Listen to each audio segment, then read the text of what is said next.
It's the Wednesday wrap-up show with the Black Comic Lords. What's up, everybody? It's your boy Paul with our Wednesday wrap-up show. I am solo dolo, apparently, for the moment. As we are about to bring the show to you. Sorry for being late. You know, it's a black show. We got black problems. I mean, y'all are used to it at this point. It's not an excuse, but it's an explanation. How's everybody doing? Let me check out everybody in the chat here. Let's see. AJL. I can't read all that. Hello. How you doing? K-Con-san, how you doing?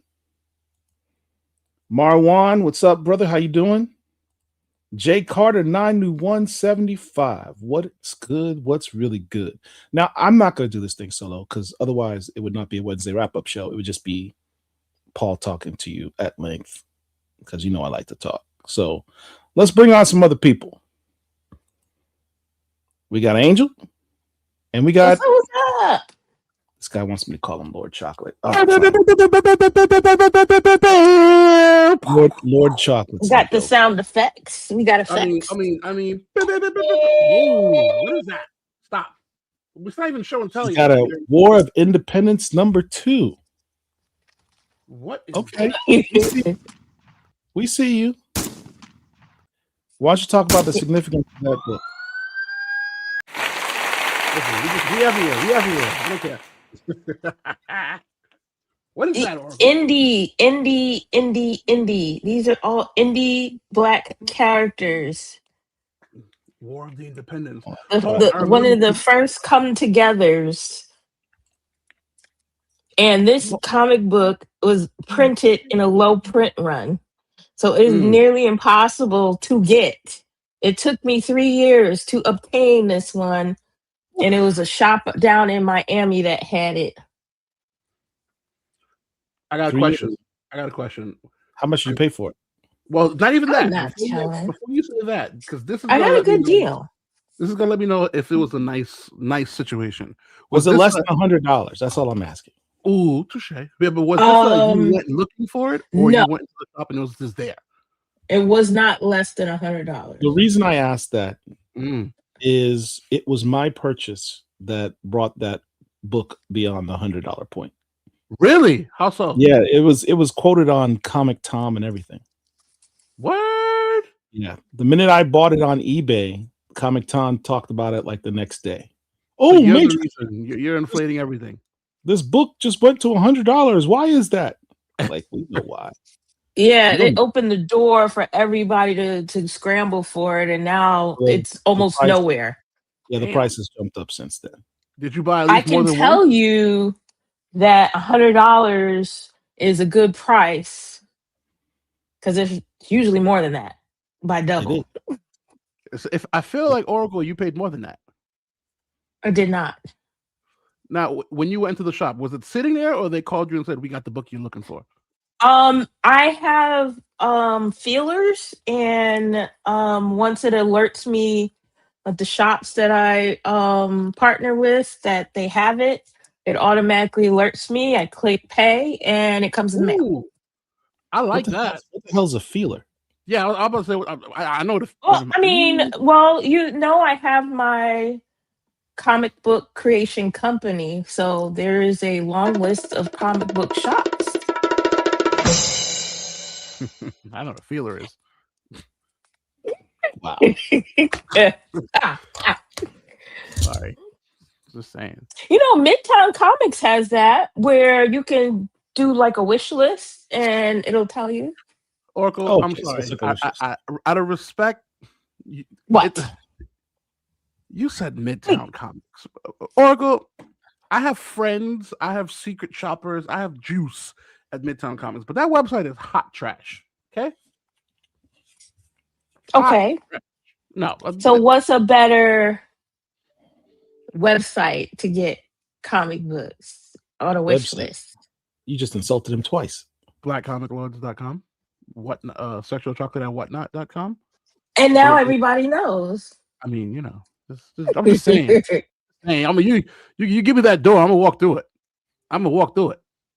You know what? You absolutely right, Miss Douglas. She don't want to expose her store. You absolutely right. We're supposed to be the Black Comic Lords, but she's holding out on us. Mm? No, I Mr. gave Barnes, plenty we of just got into the information. OG Milestone run. We're going to talk a little bit more about Milestone a little bit later. Listen, What's hold up, on. James? Before you do that, Paul, did you see his next comment when you're done with this one? What shop in Miami? Krakatoa? Look, this one. I need a melanated comic shop in Miami. Oh, shoot. This is your department. This is why he came to the right people. He came to the BCO. We don't have there was a name of a shop and I can't remember it. And I've been meaning to go there. It's not quite Miami, it's more like Dania. It's for people that are New Yorkers or Hollywood. I think it's Hollywood, northern Miami. Okay. Alonzo Star. Just Google comic book shops in Hollywood, Florida. It's the main one. They want the melanated one. Melanated pigmentation. So melanated. You gotta walk in smelling like pig feet and collard greens. You know, I tell you what, one of our projects for 2026. Shout out to my fellow Black Comic Lords. And when I say that, I mean these two people on the screen as well. We're going to this is like Black Comic Lords 2.0. We're moving on up like the Jeffersons. We're trying to do things bigger, better, grander. Epic. That's normally I would say that's hyperbole, but yeah, for all intents and purposes, we're trying to go big, right? It's go big or go home. That's kind of literally always been my philosophy. I'm always home though. I am a big guy. I mean, you're home. I'm big. Never ever let anything stop you from dreaming big and going for it. That's how you move. That's how you ascend. That's how you accomplish big things. Let's do it. You gotta have a thought first. So we're not gonna limit ourselves. We're gonna try and we're gonna swing for the fences this year. Monsieur Paul, did certain announcements drop yet? No, not yet. No, okay. Man, you're the worst. What? See? I'm the worst. You might be chasing Richard Wright for how bad you could be with holding water. Honestly, with the things that I know and I don't let go, I beg to differ. Yeah, I mean, I guess you are going against nature. Think about it. Did I tell you about the Tim Fielder joint where I was did I tell you about the Mass Appeal joint where I was literally behind the scene? No. Yeah, but in those instances, you literally had to sign NDAs. Like you have to take legal action. And that's all you kept saying. NDA. No, NDA. I have verbal NDAs for things happening at the end of the month that I have not even hinted or. That's a good point. That's a good point. I'm with my day job, I should literally make you sign an official NDA, a written NDA. Listen. Once you put the NDA, then it's like, all right. All right. So suffice it to say, y'all, we've got some cool things cooking for the year that I'm really looking forward to, and I know you guys are going to be happy with. And we'll talk a little bit about some of them tonight. Oh yeah, just a little glimpse, a taste of the directions we're moving. Big things are going, man. Big things are going. You know what? Yes. I love the segue. Speaking of big things, well, actually, shit. Pause. Sorry, stop. But the name, Big Things, Big Phil, got to talk about our boy Big Phil. So Big Phil is not here with us tonight. Prior engagements. More information will come out about that later. But he did leave us with a nugget. Boys and girls, children of all ages, I need you to pay attention. I need you to start clapping right now. Right now. Why is that I love it. Now we just need the one that goes bam, bam, bam, bam, bam, bam, bam, bam, bam. I digress. What you are looking at right now is the Collections in Black ash can, boys and girls. Now I know you're probably like, whoa, ash can. Yes. So let me read this in Phil's voice. Buy my shit. No, let me stop. Let me stop. Are we even 10 minutes? You barely meet the 10-minute mark before you can start. This is dropping. his words. It's different when you're reading something verbatim. This is entirely different. But no. So check this out. Just so y'all know, we're going to be fining Chocolate $5 for every curse word he drops. Lord. Ooh. I'm I actually get to fine. hold that jar. Listen, I'm absolutely fine with that. But no, boys and girls, what you're looking at right here is the Collections in Black book, right? So there's going to be 2 iterations of this book. You're going to have a coffee table version of this bad boy, right? Coffee table bad boy. Inside of this, you're going to have photos of interviews. You're going to have certain selections from certain artists. Check this out. Look at this preview page. Look at this. You got that Bronx Bomber. You got Phil's daughter. Look at that. Phil's daughter looking at artwork. You got that Storm by Afua Richardson. That's about look at this goodness.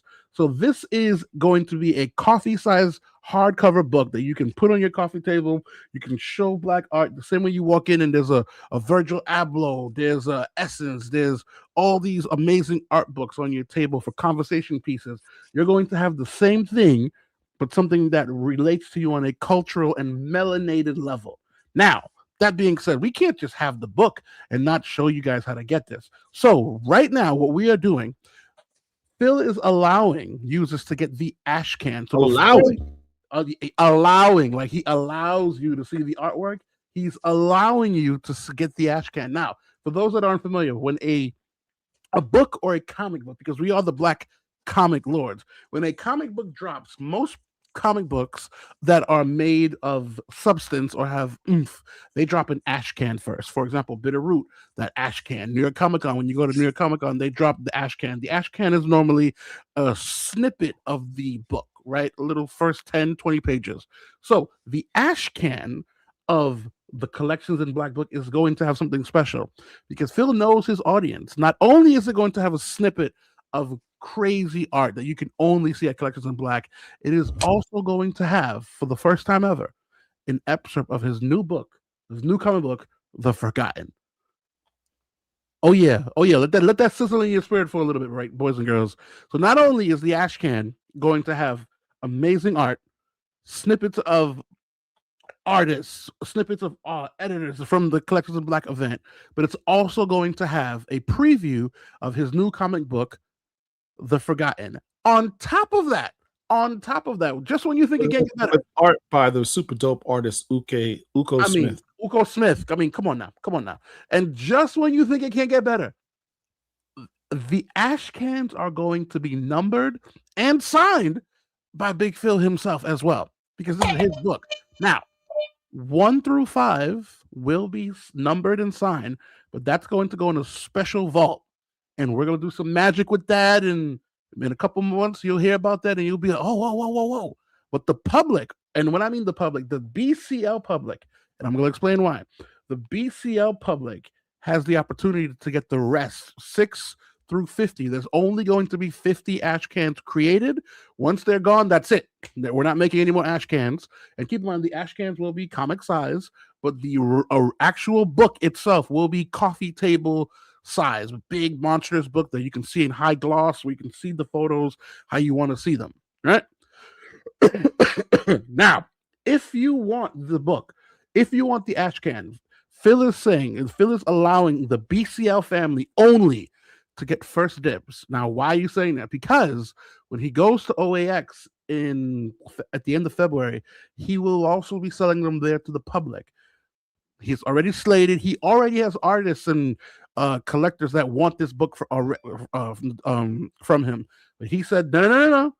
I'm going to let the BCL family get first dibs on the Ashcan.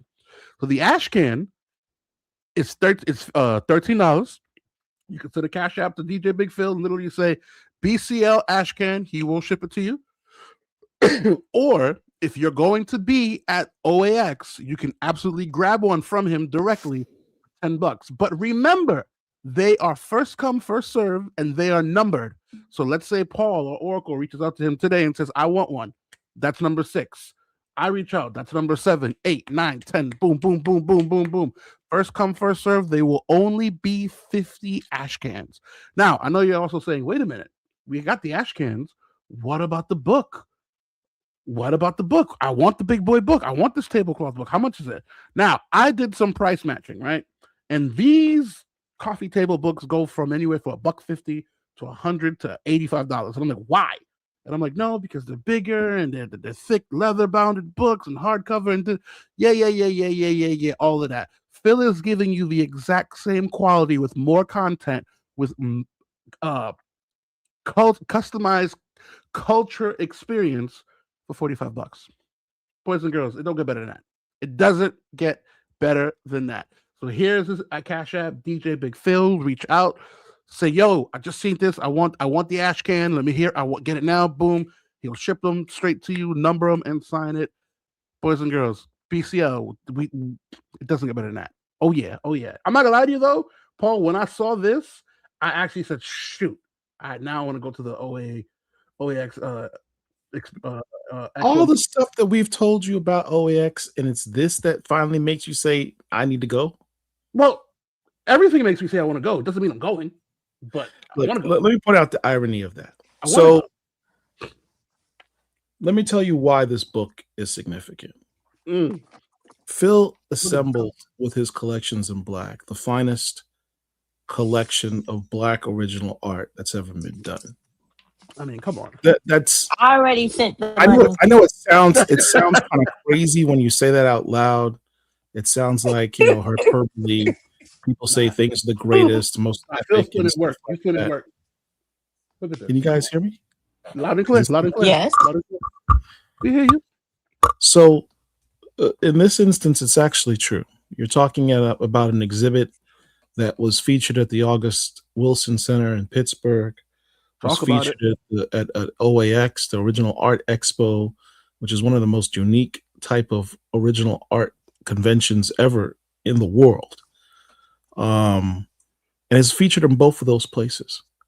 It was featured at a film festival, I believe, as well in North Carolina. It's something that's really special.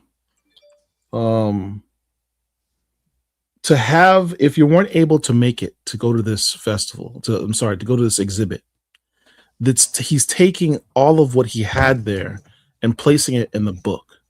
There's nothing to replace seeing it live and in person and getting up close to this art and seeing the pencil marks and the brush strokes of this original art. To know that this is something that's touched by the greats, to see this original Brown Bomber original pages, the first positive portrayal of a black person in comics, and you're seeing that original. There's nothing that can emulate that experience. But if you're not able to do that, in order to be able to share this knowledge by putting it all in a book that you can enjoy for yourself and have those pieces of history collected in one book, this is literally the classic coffee table book, where this is something that people come to your house and, hey, let me flip through that, and the conversation piece. It's significant. It's cool. It's cool. I'm looking forward to. He better not charge me out the yang. Well, listen. So hold on. So I'm happy. So Dark Del Barty. So how much is shipping? So you said $13 to buy the ash can, but you didn't say if that includes shipping. That includes shipping, right? So the BCL. So we know Phil. Phil has connections far and wide. Millions of artists already asking for it. But he said no. The BCL gets first dibs, right? The BCL gets it first. The public will get it at OA Expo or Original Arts Expo. If you are at Original Art, the OA Expo, you can get it from Phil for $10, right? If you want to get it now and get the early numbers, remember that, because these are going to be numbered and signed. Remember, 6 through 32, 34 to 50. Now, why do I say that? 1 through 5 and 33, because that's Phil's number. 1 through 5 and 33 are going to go in a separate project. Phil. Phil got something crazy up his sleeves. He's going to sign and number those, do a separate project with that, and then in a couple months, you may hear, hey, remember 1 through 5? Yeah. Boom. Here's what we did with them. Now we may auction them off or first come, first serve, however that goes. But $10 if you want it at OA Expo, hand delivered. If you want it shipped to you immediately, $13. DJ Big Phil. That's his Cash App. Make sure you put what you need and your address. Make sure you follow him on DJ Big Phil on Instagram, Collections in Black as well on Instagram. And then, of course, while you following him, you might as well follow Black Comic Lords, A4 Amazing as well. I mean, your boy Sexual Chocolate. I mean, come on now. I mean, you got to be following the crew. It goes without saying. It goes without saying. Oh yeah, it goes without saying. I'm just saying. It goes without saying. It goes without saying. Goat, what's going on? Definitely spreading the word on the first Black female superhero that hails from Atlanta, Georgia. Okay. Who's the first Black female superhero that hails from Atlanta, Georgia? I read that and I assumed that this was a project or something that he or his team was working on. Oh, wait. Check this out. Oh, Phil's here. Oh, my boy Phil's here. He says the ones bought today and online will be shipped after OAX, but he's numbering and signing them up to 50. Guys and girls. No, he can bring mine to OAX because I will see him there.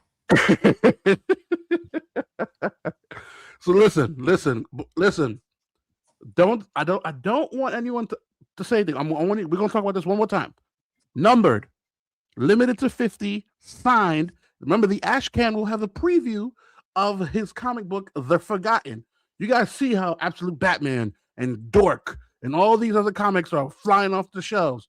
You know The Forgotten is going to be a sitcom. A sitcom book. You know Phil ain't going to skip with the story. You know he ain't going to skimp with the artists. He already showed, so you already know how we do when it comes to the Ashcans and preview pages. You want to get that book because in a couple of years when you're sitting here talking, oh man, I didn't get that. I'm gonna look at you and be like, all right, because you know I'm gonna get multiple copies. I'm gonna give you one, but I'm gonna charge you for it. He's gonna tax you for it. Listen, I'm definitely gonna charge you for it. Listen, if you've been to my whatnot, if you see, I'm charging you for it. That's a fact. Yeah, there you go. He says, I'll bring yours, Angel. He says, I'll bring yours. Now, listen, I'm excited. Listen, I say it every show. Concrete Comics doing crazy thing with Under Armour, but this is a little bit special when one of your own, when your crew is doing something. Come on, we got to support. You got to put the money where the mouth is. Pause. Let me ask you a question. Pause ain't considered a curse, right? Because if pause is no, of course not. That's not. Then I'm going to say I might as well quit because there's no way I'm going to be able to do any show on Earth. I say that's way too much for it to be a curse. Yeah, word. I was like, oh, maybe we should have a pause meter. Maybe we should have a pause meter. The heck, maybe we should, but you know what? I digress. Speaking of pause meter, I want to take a pause real quick, guys, to talk about a certain challenge that's going on right now in the community, in the zeitgeist, challenge ecosystem. Absolutely, a challenge, if you will. That's how I figured that they do it back in the day. I challenge you to a duel, and the pop out. They got the glove and I watched too much Bridgerton. I'm sorry. Wow. Clearly, I'm just saying. Boys and girls, Joe Illidge 100K challenge. Oh yeah, let's get into it. Excuse me. The mayor, Joe. You know what? Comics. You know what? Hold on. First off, we absolutely did this wrong. Because you said, excuse me. I thought you were going somewhere, but I realized, wait, we didn't get there. So we have to do this right. I'm sorry. Yeah, we get the.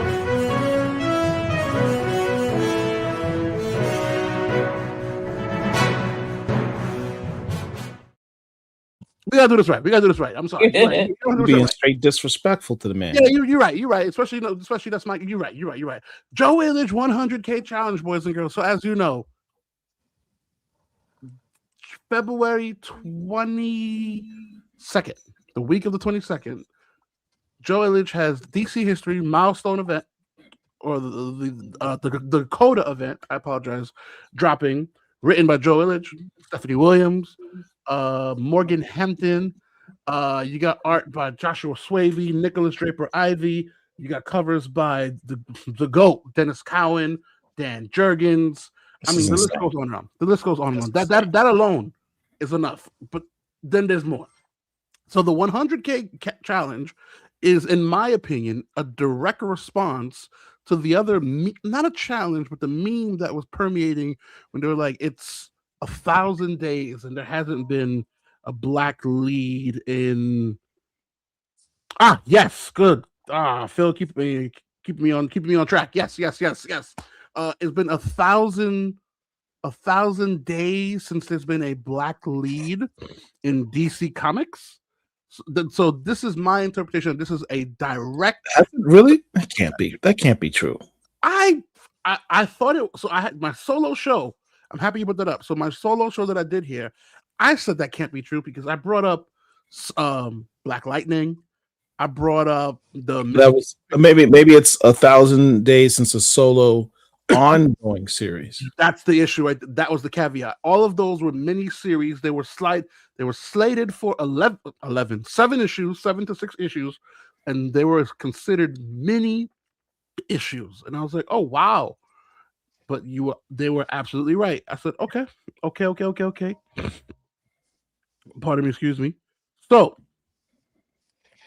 the challenge is to sell 100,000 copies of the new series that he has coming out. So remember, boys and girls, Oracle and I had this conversation before. It's not enough to pre-order the book. You got to pre-order the book, one, and then to complete the transformation or to complete the deal, you got to pick up and pay for the books as well, right? Because you can pre-order all you want. If you don't pay for them, you're literally window shopping. You got to pay for them. So the whole idea is to have 100,000 books sold. Now, what that does, that incentivizes the people in power, such as Joe and the team, to now go to DC and say, hey, your threshold is 90. We're at 100. I need a blank static ongoing series. I need this. If we hit these numbers, the only reason DC will say no is because they're Trumpified. And I go to the extreme because no. I go to the extreme because we all know that, right? Once you it's a real thing. It's a real thing. Yeah. Once you hit certain thresholds, whether it's in school, business, relationships, once you hit certain thresholds, I don't want to say you're garnered, but there's certain things that you get because it's like, listen, I've worked here 10 years. I get this. You get certain grades. You get a scholarship. You do it. It is what it is. Certain things are agnostic between race, color, sex, creed. It is what it is. Once you hit certain benchmarks, I am awarded. This is what I get. This is the standard across it. So once we hit that number of 100K books sold, they can go back and say, listen, let's get a full-time static series. Let's do this. Let's do that. Which also made me ponder, Paul, Oracle, the new static Batman Beyond book that's being written by my Haitian brethren, Evan Narcisse, and my guy, NDI, we call Nick Draper Ivy. I didn't put two and two together, but that is also a mini series. Mm-hmm. And I was like, what? And they're like, obviously I got whatever, but they're like, no. It's a mini series because how it works. If the series does good, they keep extending it. I didn't know Absolute Batman is a mini series. It started as a miniseries, but it sold so damn well. They keep extending the contract. They're keeping it out. Yep. But Absolute Batman was slated for 7 issues. No, I'm lying. 11. It was slated for 11 issues. That was it. By the time they hit issue 5, they already had their contract for 30 issues more. And I was like, wait, what? By the time it hit issue 11, Scott Snyder was reaching out to my boy Dennis Camp to do revamp, to do Absolute Wonder Woman, Absolute Superman, Absolute Wonder Woman. Absolute Wonder Woman, Absolute Superman, Absolute Green Lantern, Absolute Flash, which is trash, Absolute Martian. But I'm like, wait, what? But that's a miniseries. I didn't know. So my brain goes, if that's a miniseries, what the hell is a full-time series run? Because Absolute Batman is destroying everything. But the answer to that is it depends on the IP. Yeah. But before we go into this rabbit hole, boys and girls, we're gonna we're gonna have our pull list and all of that. I need you to go to League of Comic Geeks, whether you have a local comic book shop or not that's close to you. If you do not have a local comic book shop, we will find you one. I know a bunch. My Oracle knows a bunch.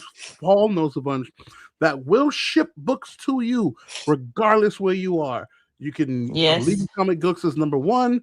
The secondary app that most shops use is either Pullbox or there's another one I forget, but you can absolutely find it. We need to support. So the same fever or fervor that we celebrate the big dogs, this is, in my opinion, this is one of our indie books in a big dog fight. So the same way I say, listen, we got to support Concrete, we got to support Wiseacre, we got to support Stranger Comics. This is our Stranger Comics in the big dog fight. We got to give them all the ammo, all the juice that they need. We got to hook them up. We got to hook them up. And what's the name of this comic book that we have to pre-order? DC History: The Dakota Incident. So first of all, I'll share my screen in a moment. Let me say a couple things. Jump on in. First of all, give a shout out to Studio Sky Tiger, Wiseacre Comics. Wiseacre. I think I saw Concrete in the building. Oh, big with the wasn't Derek Lonzo star Concrete. Shout out to all y'all, man. These are Black-owned publishers, not just any Black-owned publishers. These are brothers that are doing it right.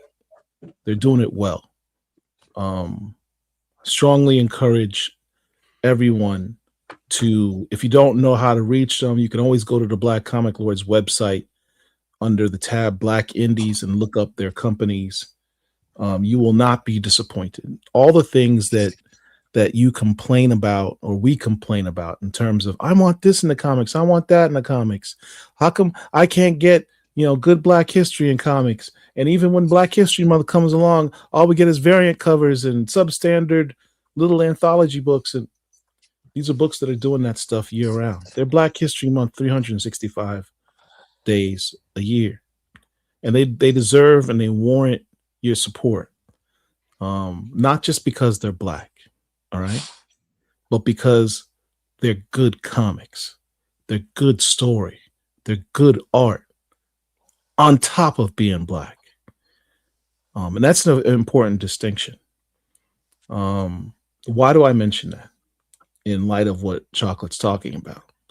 The company that spearheaded that renaissance, that Black renaissance, that the company that sets the standard, the benchmark for all these companies that have followed was Milestone Comics. In the 90s, 1993, February 27th, 1993 is a day every Black comic book fan, collector should celebrate. It should be a holiday for us. It's going to be a holiday for us at Black Comic Lords. All right? Because all of these subsequent books come from that standard. And they're doing their damnedest to try and come back, to put those books back on. Let me explain the impact and importance of that experience back in the 90s. Imagine going into your LCS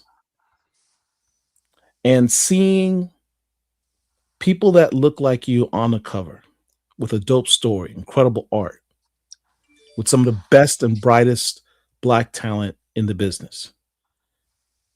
On top of all that, that company that made that book had a book on the shelves every week because they had these 4 books. They had Hardware, Icon, Blood Syndicate, and Static. 4 weeks at a month. Every week, one of these books would come out. So you were getting the dopest Black content every single week. And that went on for years. They set a standard that still hasn't been reached, but these other companies are doing their damnedest to try and meet that standard, and they deserve your support. So, shout out to Milestone. They've worked out a deal with DC to try and bring those books back, bring that experience back, and I wish them the greatest of success. We are going to be speaking with the creators of this book on February 27th. So mark your calendars. We're going to talk to them. The book will drop by then. You have the opportunity to talk to these creators and talk about what they were thinking when they put it together and where's the future for Milestone. So I hope you all join us for that. I'm excited. But before we move on,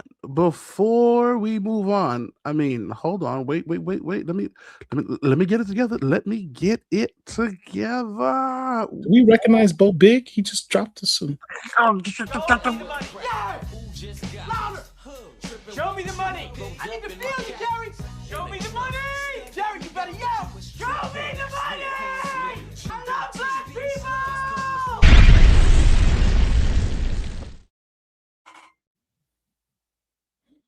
Bo Big, thank you very much. Big, more money. Bo Big, what up? More money. Show me the money. Okay. Yes, sir. We broke out here. We need the money to keep the lights on. So we appreciate it. Like and share too, please. Thank you. Absolutely. Shout out to Tim Fielder in the building. Shout out Tim. Ooh, Tim. Tim, aren't you supposed to be working, man? Why are you watching us? You should be working. He's taking a break. He out here just drawing books, and what was the robot? Oh my God, Brother Robot. Brother Robo. Brother Robo. Brother Robot. I was thinking about Brother Man. He just dropped episode 2. Check out Diesel Funk YouTube channel, the Brother Robo website to check out his newest webisodes on his cartoon, his animated feature he's got coming. And what made it pretty cool was the fact that we kind of saw it happening like live. He broke it here. Yeah, he broke the news here. That was kind of cool. He blessed us with it first, so appreciate that. I said that was kind of cool. Alcabong, Studio Sky Tiger, Wiseacre, y'all ever hit up National Economic and Bankers Association for monetary assistance? This was a problem for Milestone back then, and I see it still is. Might be something to look at. Maybe even getting federal grants. I mean, every bit helps. Pretty much. Before we go into our next segment, I was just given special permission to show episode 3 of OAX Collection of Black Boys and Girls. What? I was just we gotta hold on. Listen. This is a Black Comic Lords exclusive. Boys and girls, children of all ages, I need you to quickly grab your popcorn, grab your beverage of choice. I am trying to get my healthiness. Chocolate's trying to get the sexy chocolate, so I'm not drinking cola, I'm drinking poppy. It don't have the same zing, but if it keeps me on Earth, if it keeps me on Earth long enough to see my daughter grow up, I'll drink it. But yes, I was just given. Oh, actually, yes. I should have did that earlier. Just given permission to play a certain video for you guys. So we are going to wait, pause. I'm listening. So Phil gave you permission to show his video, the episode 3? Yeah. I don't know if you know, Paul, but I got juice. I got connections out here. I'll be outside. Okay. Okay. I mean, I'll believe it when I see it. Oh, okay. I mean, what you mad? Is it another NDA that I'm gonna break? No. If he gave you permission to air the episode, I mean, he was very touchy about it. Oh, yeah, right very touchy. This is the one that has a very special guest in it. Listen, I'm happy. It's the episode that he's talking that I believe it is. There's something pretty special in this. There's a moment. A moment. 20 minutes. Get your popcorn. Because after this, we ramping up. Because when I say we got news, we got some crazy truth, some crazy Mantis side news coming up Oh yeah. Look at you spilling beans all over I the didn't say place. nothing. I didn't say nothing. I didn't say nothing. I heard you. I heard you. Episode 3 of Collections Not and even Black your Movies. story to tell, sir. Episode 3 of Collections and All Black right, drop Movies. this bad boy, man. Saturday was crazy. But you know what? Instead of me talking about it, let's just get right into it. OAX, Collections in Black, All Access, episode number 3. So Saturday is finally here, the day of the big show. And man, I'll be honest, we were very excited to get it going. But unfortunately, what we needed to put the items up came up missing on Friday. So we had to actually fight against the clock in the morning. So, but that didn't stop us. Me and Khalil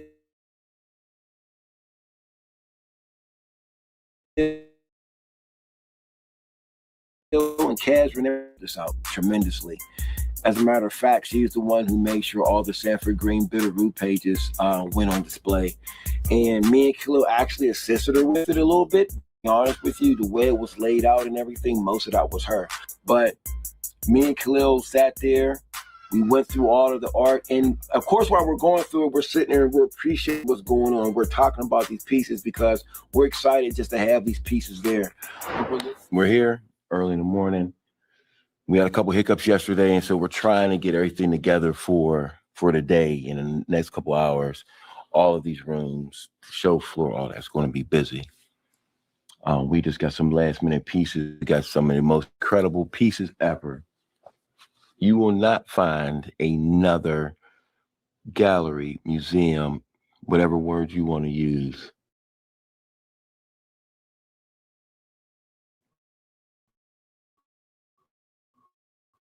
like what we were put together. Black Panther, Kirby goodness. Unbelievable. And you know what? We could take that even a step further because we have possibly the oldest known page of T'Challa in existence. The oldest known page. There's definitely another page, but I can't remember if it's before or after that I've seen. It was on Heritage. I think it's after that one. Well, we're going to say the oldest known page, and then somebody can correct me. Agreed. Because guess what? That's what we're doing. His first appearance is the issue before. No one knows where any of that is. This is crazy. Crazy.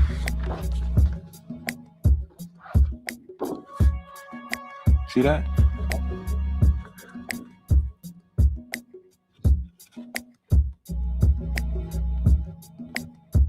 Robbie Robertson.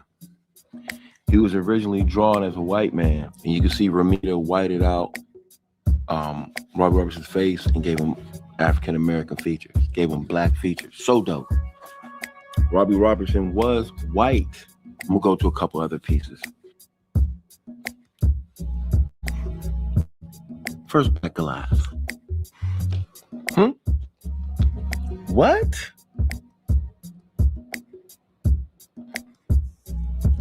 First time Luke Cage gets his powers.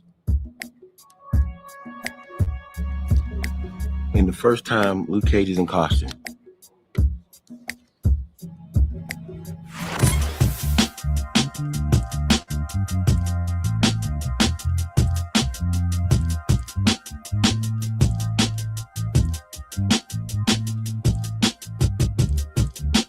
Perfect with 21, but we've got 24, which is fine.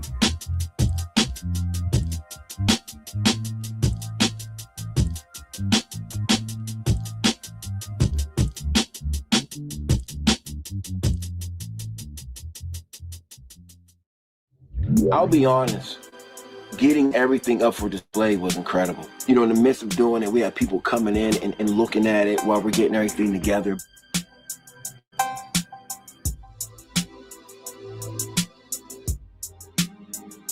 Look at this double panel over here. It's really good.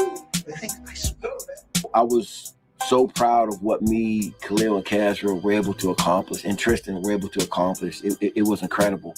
The only thing was, I still need to pick up a piece from Dennis Cowan. Brother Cowan said we could come to the table and pick up a piece for Collections in Black to have in the exhibit. So after we got everything up, and ready to go, I made my way to the floor. What was dope about going to go grab the Cowan piece was not only was this my first time on the floor, I'm stopping and talking to people along the way. And while you're putting this together, you kind of forget that all this other stuff is going on. So for a moment, I was able to go back and just be a fan. And, you know, running into Otis is always a good thing. Of course, I had to stop and pay homage to the GOAT, Brian Stillfried. One of the greatest of all time, in my opinion. Ran into Swaggle Haas, talked to him for a moment, and ran into Peralta and just many others. You know, in Peralta is who I brought my first piece of original art off of at the New York Comic Con a couple years ago. It was just dope to walk the floor and just to see what was going on, because, you know, I had tunnel vision in trying to get my stuff up. So it was dope to be able to walk the floor and then to eventually make my way over to Cowan and pick up a piece, a really dope piece for Collections in Black, and then to bring it back to our particular space. So that was a really dope moment.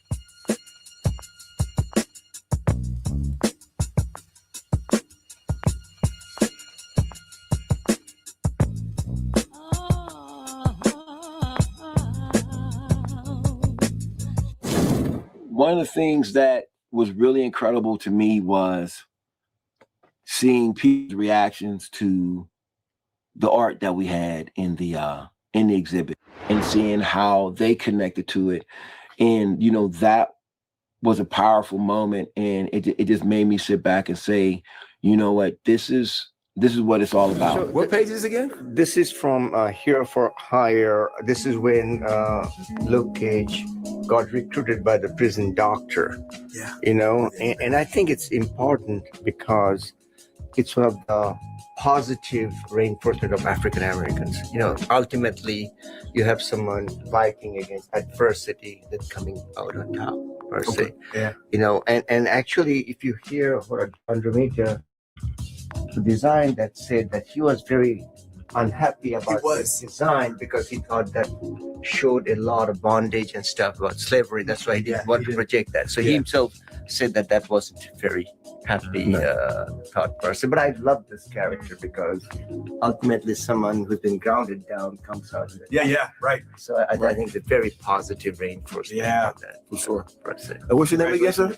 My name is Shabir Guha. Nice to meet you. Yeah, Big nice Phil. to Nice to meet meet you, brother. I just think it's an important page, so I just had to have it. What's your name? What's your name? Ania Khan. Ania Khan Udofia. So let me ask you this. So when you came in here and you saw this Collections in Black galleries, I know, was it what you expected it to be? Was it different? Or like what did you feel? Because you just turned around as Black Panther Clan pieces. And so just... Yeah, I didn't know what to expect, to be honest, you know, because these things are unpredictable.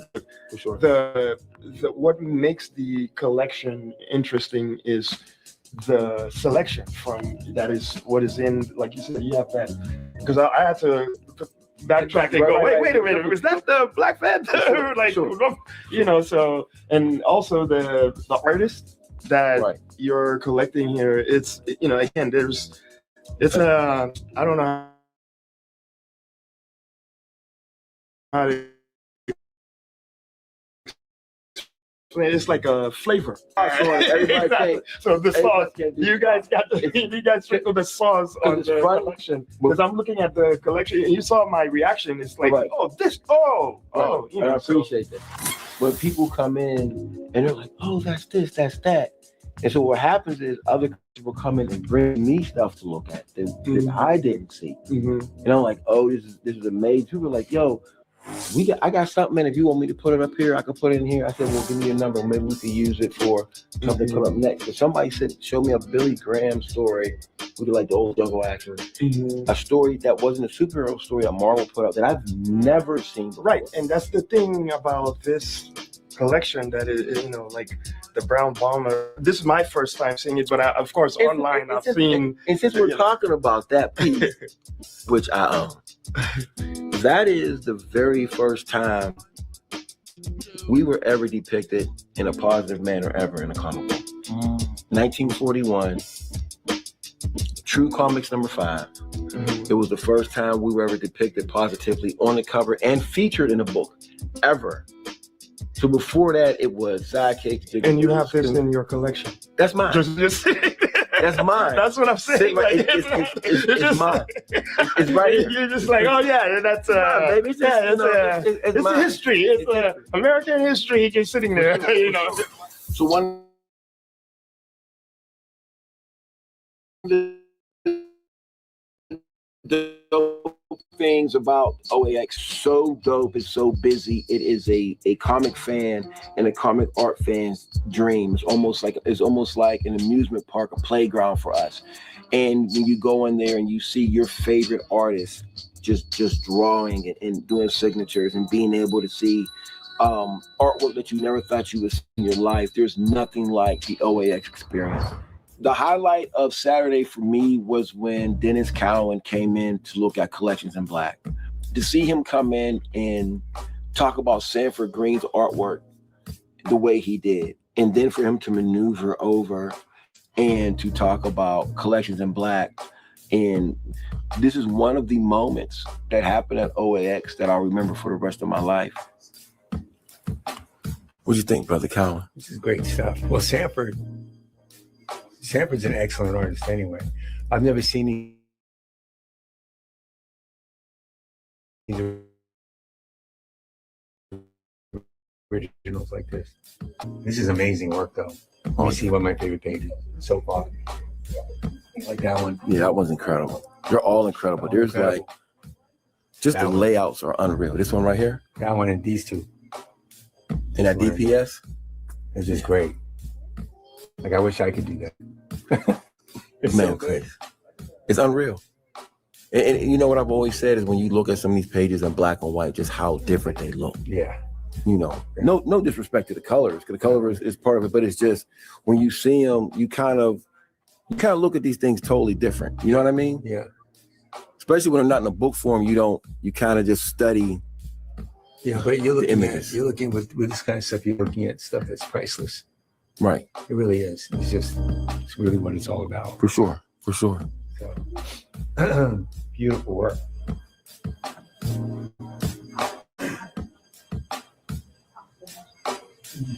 Is that an original Jack? Yes, Kirby? sir.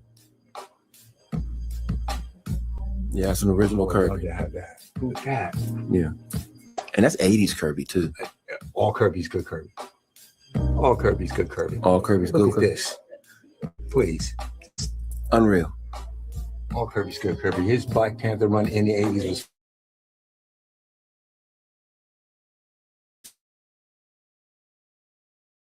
fine to me. Right.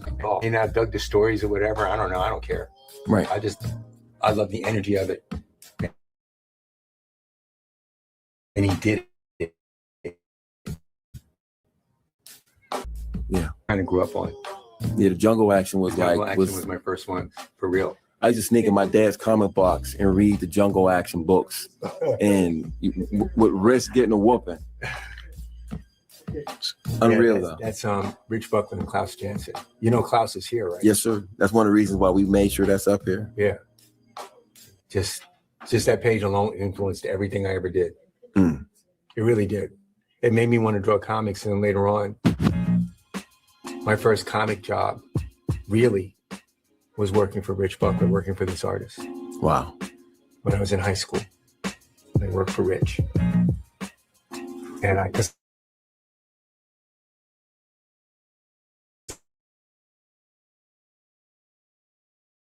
had to work for the goddamn stuff. This is an issue. That was deep. That's a client issue. Yeah. This is Billy Graham. That's Billy Graham.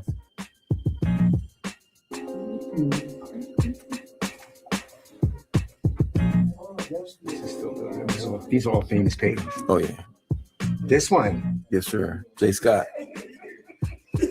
Not even a brother, but you're like, all brothers like that piece. For sure. We For all sure. like that piece. Because he really did his thing. Just the whole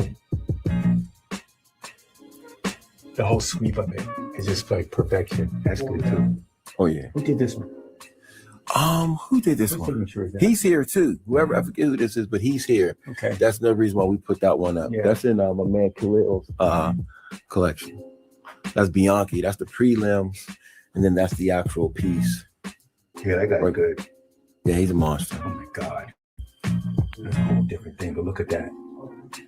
It's the different techniques. Oh, I love the raindrop on the shoulder. Right? There's one raindrop. Ting. But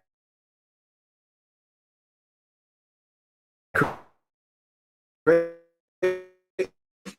you know the crazy part is, I know yours is you gonna show out. Right. So Okay. Yeah, we'll see. That's still freeze right there. Mine's great. Oh yeah. That's nice.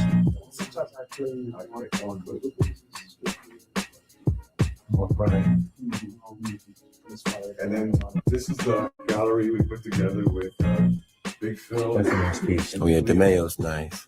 Oh, y'all got this one. Oh yeah, we had to get you up in there. Where'd you get this one from? There's a collector that has it here, and he made sure we had it down here. Should have seen me go on this cover trying to figure out how to do this. McCall's. But Kent and I just had fun on this. Yeah, that's a great piece too. Because it's just so bizarre. Was that inked by Kent Williams? Yes, Kent Williams. Kent didn't do a lot of inking. That's a fun combination. Kent inked me all the time. That's awesome. We did a series called Fight for Tomorrow that Kent inked. Nice. He's inked several independent stories that I did. I did a story with Scott Snyder recently that Kent inked. That's a good one. I mean, not that I did it. It's just good to see it. Right. A little bit of both. So the story about that piece right there. There's one when they. You want to tell the story about that piece? I'd love to. John Romita Sr., ASM number 51, first appearance.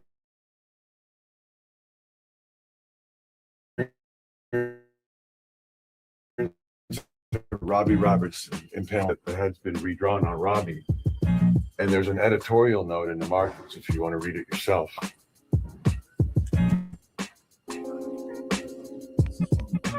Negro to appear later books. It seems like the Stan G is Stan Goldberg, and they told Stan, we're changing this character to a black man, and make sure you color it In the right. future, it's going to put all the future books. Yeah. That's crazy. And that's Senior's original character design for Robbie. All the stories you hear about John Romita, John Romita was more stern than Dick was ever to me. Nice. You know, because he's trying to make sure you got it right. Looking out for you. Yeah, and then his son comes along, who's a badass artist, and I'm thinking, your dad's John Romita. Of course you're going to be good. I'm all jealous of everything. I'm all full of hate and everything. You know, and he turned out to be one of the best comic book artists ever. John Romita, we got a piece of the Prowler. Yeah. Junior came up with the character when he was 12, 15 years I believe old. that. And we have the original Prowler by Romita for the next show. Senior drew him for his son as like a fun thing, and he brought him right into the comic. Sure. I believe he did that. It's a compendium cover. Appreciate you letting me grab that up Oh, this no afternoon. worries. Appreciate it. First time Luke Cage ever gets his powers. That is like everything. This was everything. This is George Tuska. And Billy Graham. That was everything. First time he gets it, first time he shows it. Oh my God. Yeah, I was kind of hokey with So What? So What? Even the dialogue we loved. Yeah. Doesn't that have a little Tuska in it? That's so much Tuska. Yeah, it's a lot of Tuska. All this is Tuska. Especially that. I copied that somewhere he died. Crazy. This practically hammer metal. Just imagining all that. That's good. So you know the significance of those right there? This is from 1941 from a book called my brain is acting crazy right now. But True Comics number 5. Thank you, sir. I'm 53 years old, so I don't work as sadly I used to. So the thing about this book was, though, this was the first time we were ever depicted positively in a comic ever. Like literally ever. On the cover and inside the book, the first time a black man was featured that wasn't like a coon or a jigaboo, and it was Joe Louis. It's 1941, which we all know 1941 was yesterday. Might as well be. And that's all 5 pages. True Comics number 5. That's insane. This is incredible. You guys have some really great stuff here. More George Tuska. Oh yeah, first time we got the Black Alive. Michael, I had George Tuska drawing all those black books. I don't know what George was thinking. Probably happy for the work. Yeah, I'll do them. Brother Voodoo by Gene Cohen. Gene's great. Character design, man. Misty Knight. That's Misty Knight. First one, it's on Vellum. Yeah. And you're ending with another good story. Fantastic 453.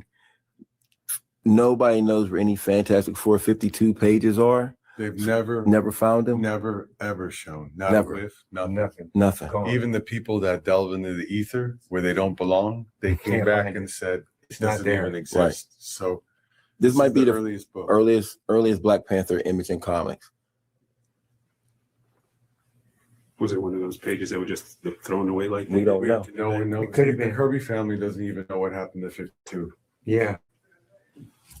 But I have artwork of mine that I don't know what happened to it at all. I have no idea until I come to a con like this and someone goes, "Hey, Mr. Cowan, look at what I got." Right. And they'll pull out 40 pages of my work from 40 years ago. Right. That they've had for 40 years underneath their bed. When we filmed you when you was doing the when guy brought the question out today, That's the guy. and you literally said, I'm like, I dude, would- where's yeah, this it's all something stuff that- coming from? He said, I had it under my bed That's real. all these years. I'm like, why? Why would you buy this and put it under your bed and then put it under your bed so you can't ever see it? Collection of all this stuff at OAX has been an incredible experience. I've seen stuff that I knew about that I've never seen in person. I've seen some Jack Kirby art I've never seen. Yes, I've seen George Tuska. I've seen Billy Graham artwork from Black Panther that I've never seen before.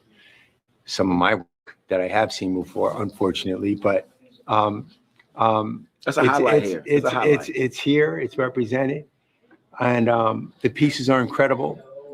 The people are incredible, and if you have a chance in the next day or so to come down and check it out, you should. If not, then hopefully there's a way that you can like experience this like I have. It's been truly special, man. So thank you. And I just want to say thank you to Brother Cowan because you didn't have to let us get a piece, and just all the contributions you made to the culture in general. And the fact that, you know, when I first did collections in Black in Pittsburgh, some of the first pieces we got were your pieces. And we got them from my guy, George. Yeah. And, you know, it was one of them things where, like I said before, when we heard about you were doing your book and you needed the pieces back for the book, the Prince piece and whatever, I was like, Well, thank you. we got to send them right away. Thank you. We're not trying to delay the book. Right. So when you do the book, you want to say special thanks to DJ. Yeah, of course. We have to do in the beginning, in the front, right? Your name should be right there. Right.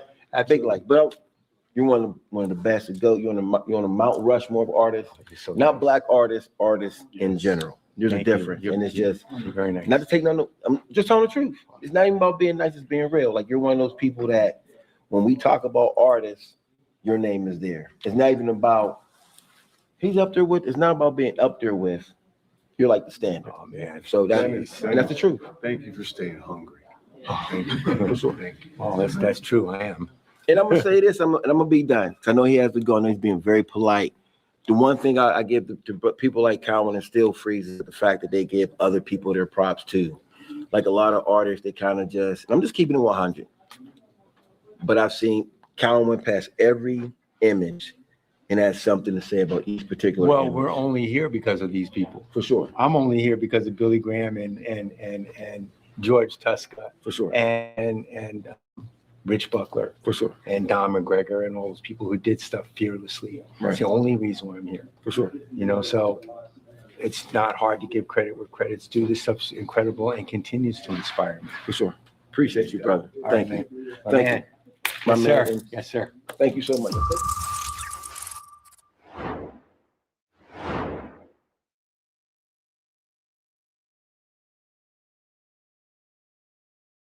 Boys and girls, boys I and tried girls. to tell you. I tried to tell you. So I tried to tell you. Disclaimer. First disclaimer. I apologize about the video quality and all of that. I apologize. Phil and I apologize. Here is a direct link where you guys can absolutely see it. It's live on YouTube right now. That's one.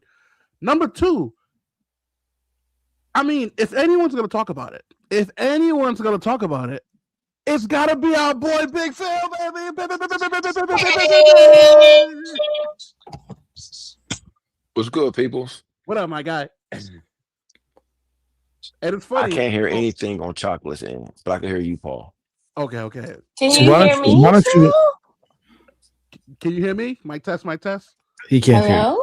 So Yeah, why I don't hear you Aang. talk I hear- about Phil? Talk about Yeah, boy. what episode 3 is, because Right. I think of all the footage that you filmed, Yes, sir. the most impressive part of OAX for me was that wall. And the moments that you captured where the reaction you get from a goat like Dennis Cowan at looking at other goats. When you're looking at a Billy Graham, you're looking at a George Tusker, you're looking at a Rick Buckler, you're looking at a Jack Kirby original Black Panther piece that literally every person who walked by it said, "Oh my God, that's amazing." Yeah. And it's an original Black Panther by Kirby that no one's seen before. I'll say, first and foremost, I apologize for not being on earlier. I'm only going to be on for a minute. We already talked about that. 2, shout out for having episode 3 on there.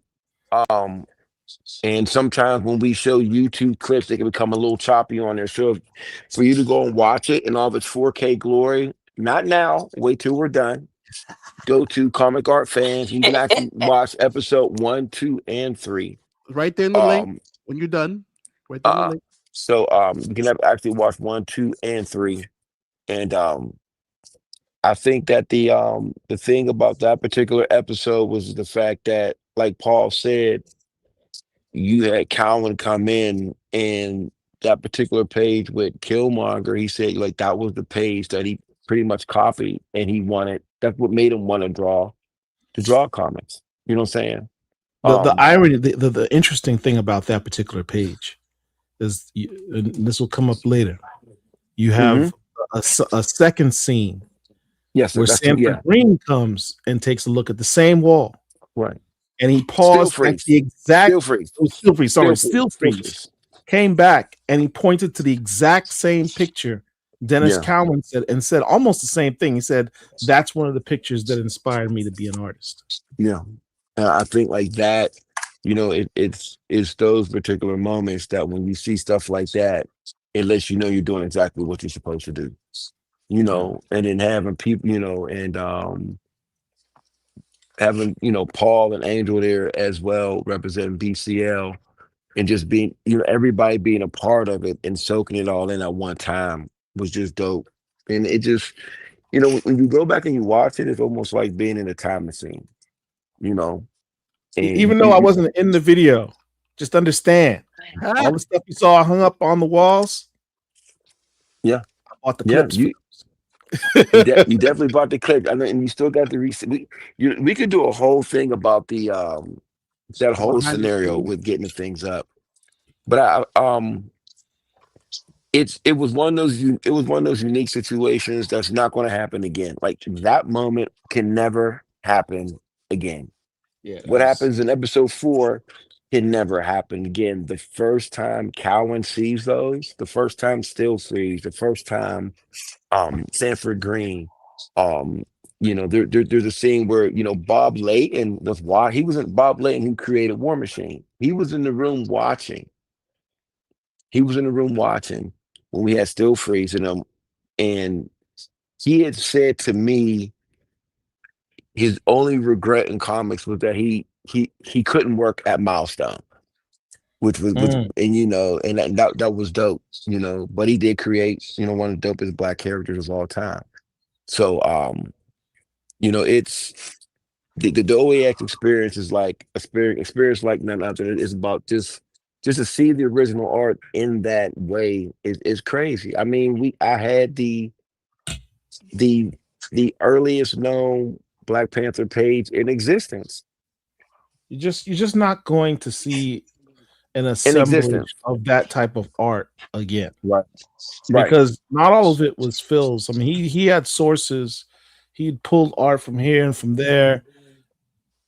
No one's going to share and be able to collect and amass and curate a collection like that for an exhibit. No. That just doesn't happen. This is the first time it's happened before. I mean, when you got Bianchi in there and Bianchi's actually bringing in the pieces, or Olivier Copier brings in the Storm piece, Brian Stillfreeze is seeing it, like and to not even have it like that, but to even have those artists to be present all at one time while the art is displayed is a whole nother situation as well. Yeah. You know, so it's just next week, you know, it's gonna be another one of those things. And shout out to y'all too for debuting the Ash Can.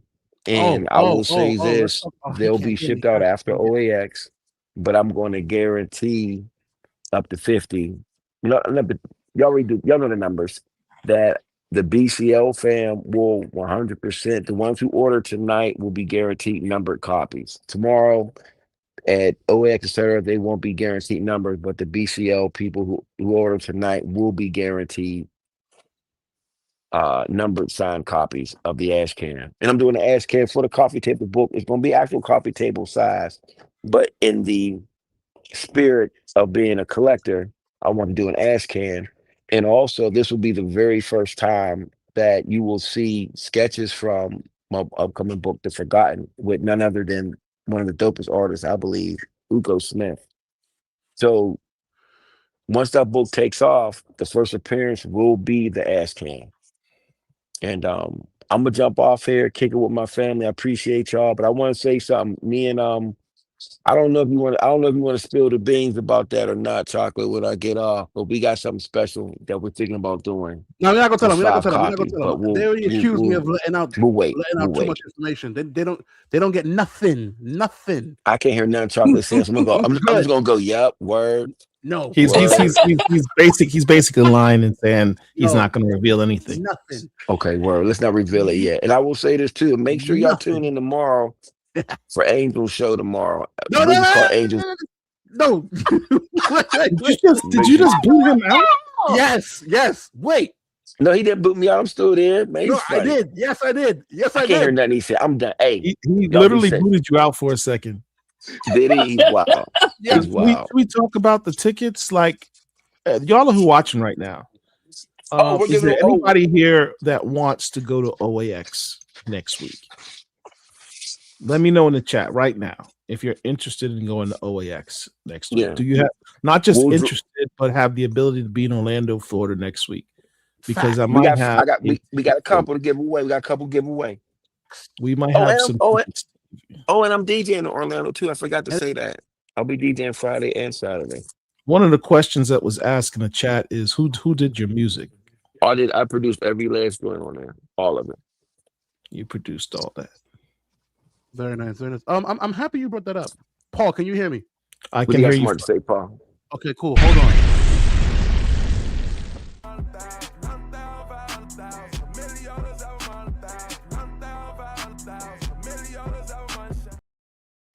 Shout out to my cousin Anthony Davis.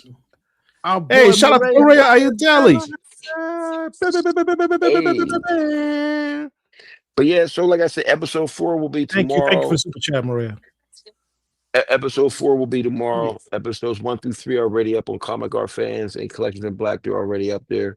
And I want people to like, share, comment, and sit back and watch them on the TV on your leisure. Watch YouTube on the big screen, 4K. It's movie quality, and let's get it. I appreciate y'all. The comics coming. Grab the Ash Can, and I'll see y'all next week. All right. Peace. And just when you thought it was over. Donation. It's a donation. I thought it was the trash. Don't be hitting on me.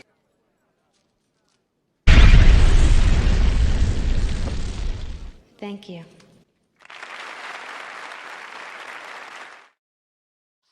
Our boy Anthony S. Davis. Appreciate you, fam. Appreciate you. Appreciate. Thank you, okay, thank you. okay. Boys and girls. So first off, hold on. Before we are almost letting the proverbial cat out the bag. So we got to tuck the cat in for 10 seconds. I don't want people to skip over what Paul and Phil just offered. Right now, first person to virtually raise their hand. Before you raise your hand, you need to have means to get there. Meaning you will physically be there. You are hopping on a plane, a Amtrak, a bus, or driving there.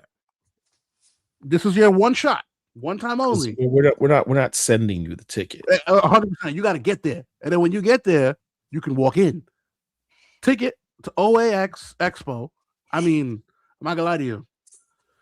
I'm already slated for MegaCon. If it was closer, I would definitely say, hey, I could spend a week in Florida and just hang. But to go and come back, I ain't doing all of that. In Florida and in Trump Town, but I digress. Trump Town. Yeah, Florida is craziest people on earth. Craziest people on earth come from Florida, all of Florida and the Bronx. I'm just saying. Whoa, hold on. I will be there high-fiving Phil. Looks like he already has his own ticket though. It feels like we don't have tickets. It feels like want to go to OAX. Well, and I'm going to be in Orlando. We got a ticket. You're going to be in Orlando next week, and you want a ticket. But you have to be subscribed to the Black Comic Fans. Okay, you have to be subscribed to Comic Art Fans. What? You have to be subscribed to Collections of Black. Okay, what? Oh, okay, hold on. Something's coming in. Something's coming into the zeitgeist. I'm sorry. Wait, what? This is a Black Comic Lords exclusive. I'm sorry, Oracle. I hear something going. What's going on? What happened? We have a visitor. Are we gonna let the visitor? Do we not? I feel it's right. I mean, to let this person. Oh, is that Uko Smith? Oh, but is your ears burning? We were just talking about you. I got your sketch. I got your static sketch. I need more. Now, look. Let me explain something to some of y'all that are watching. Shout out to Uko Smith. No. Listen. You got triple hyped. Listen, Phil was just on here talking about his comic book, The Forgotten, that's coming out. What's going on? About how dope the art is. And the artist that he's mentioning is this brother right here, Uko Smith. Uko is, I can tell you, from watching the art myself, from seeing the art. I met you at OAX last year. Right. He's the real deal. I ain't Phil's not BSing. This dude is nice with a pen. Nice. He's like the best kept secret in art right now. But he's not going to be a secret for very long. Shout out to you, man. I'm happy to have you here, man. Well, yeah, thank you. I mean, I appreciate it. You know what I mean? So, do you like you're in your office? Do you have any art that you can show us?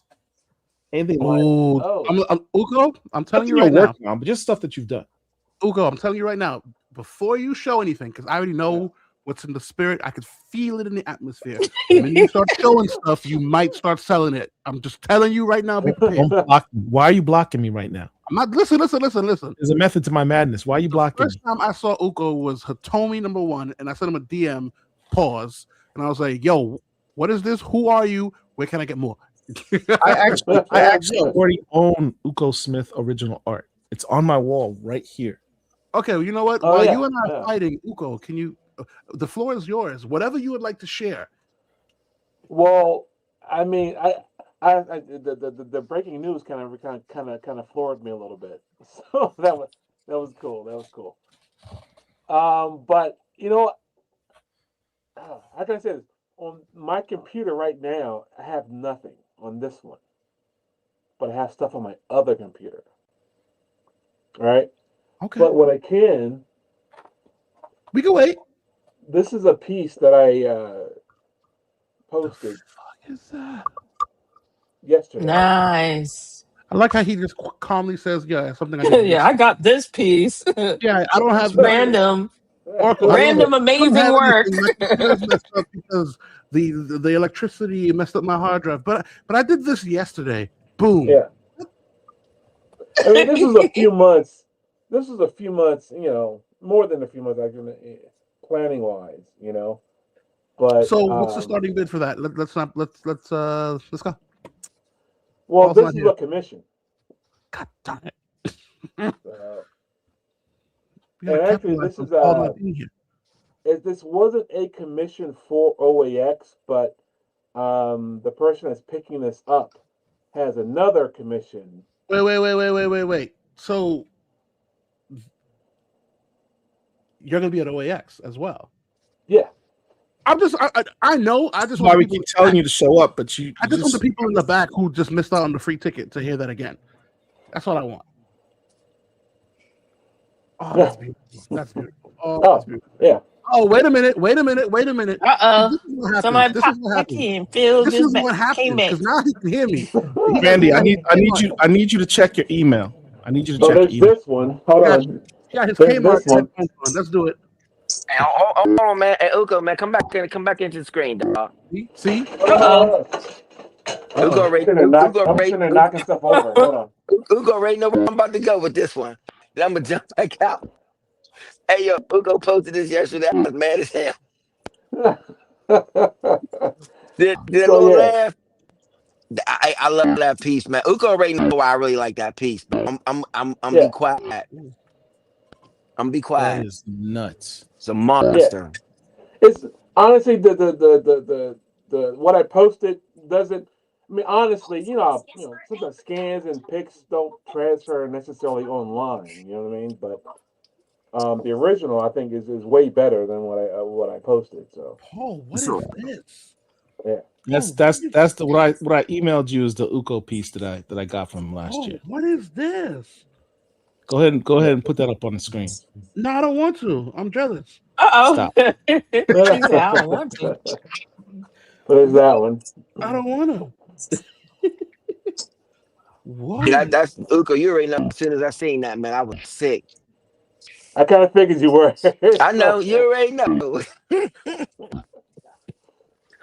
Oh Then, my God, boys and girls, hold on. What?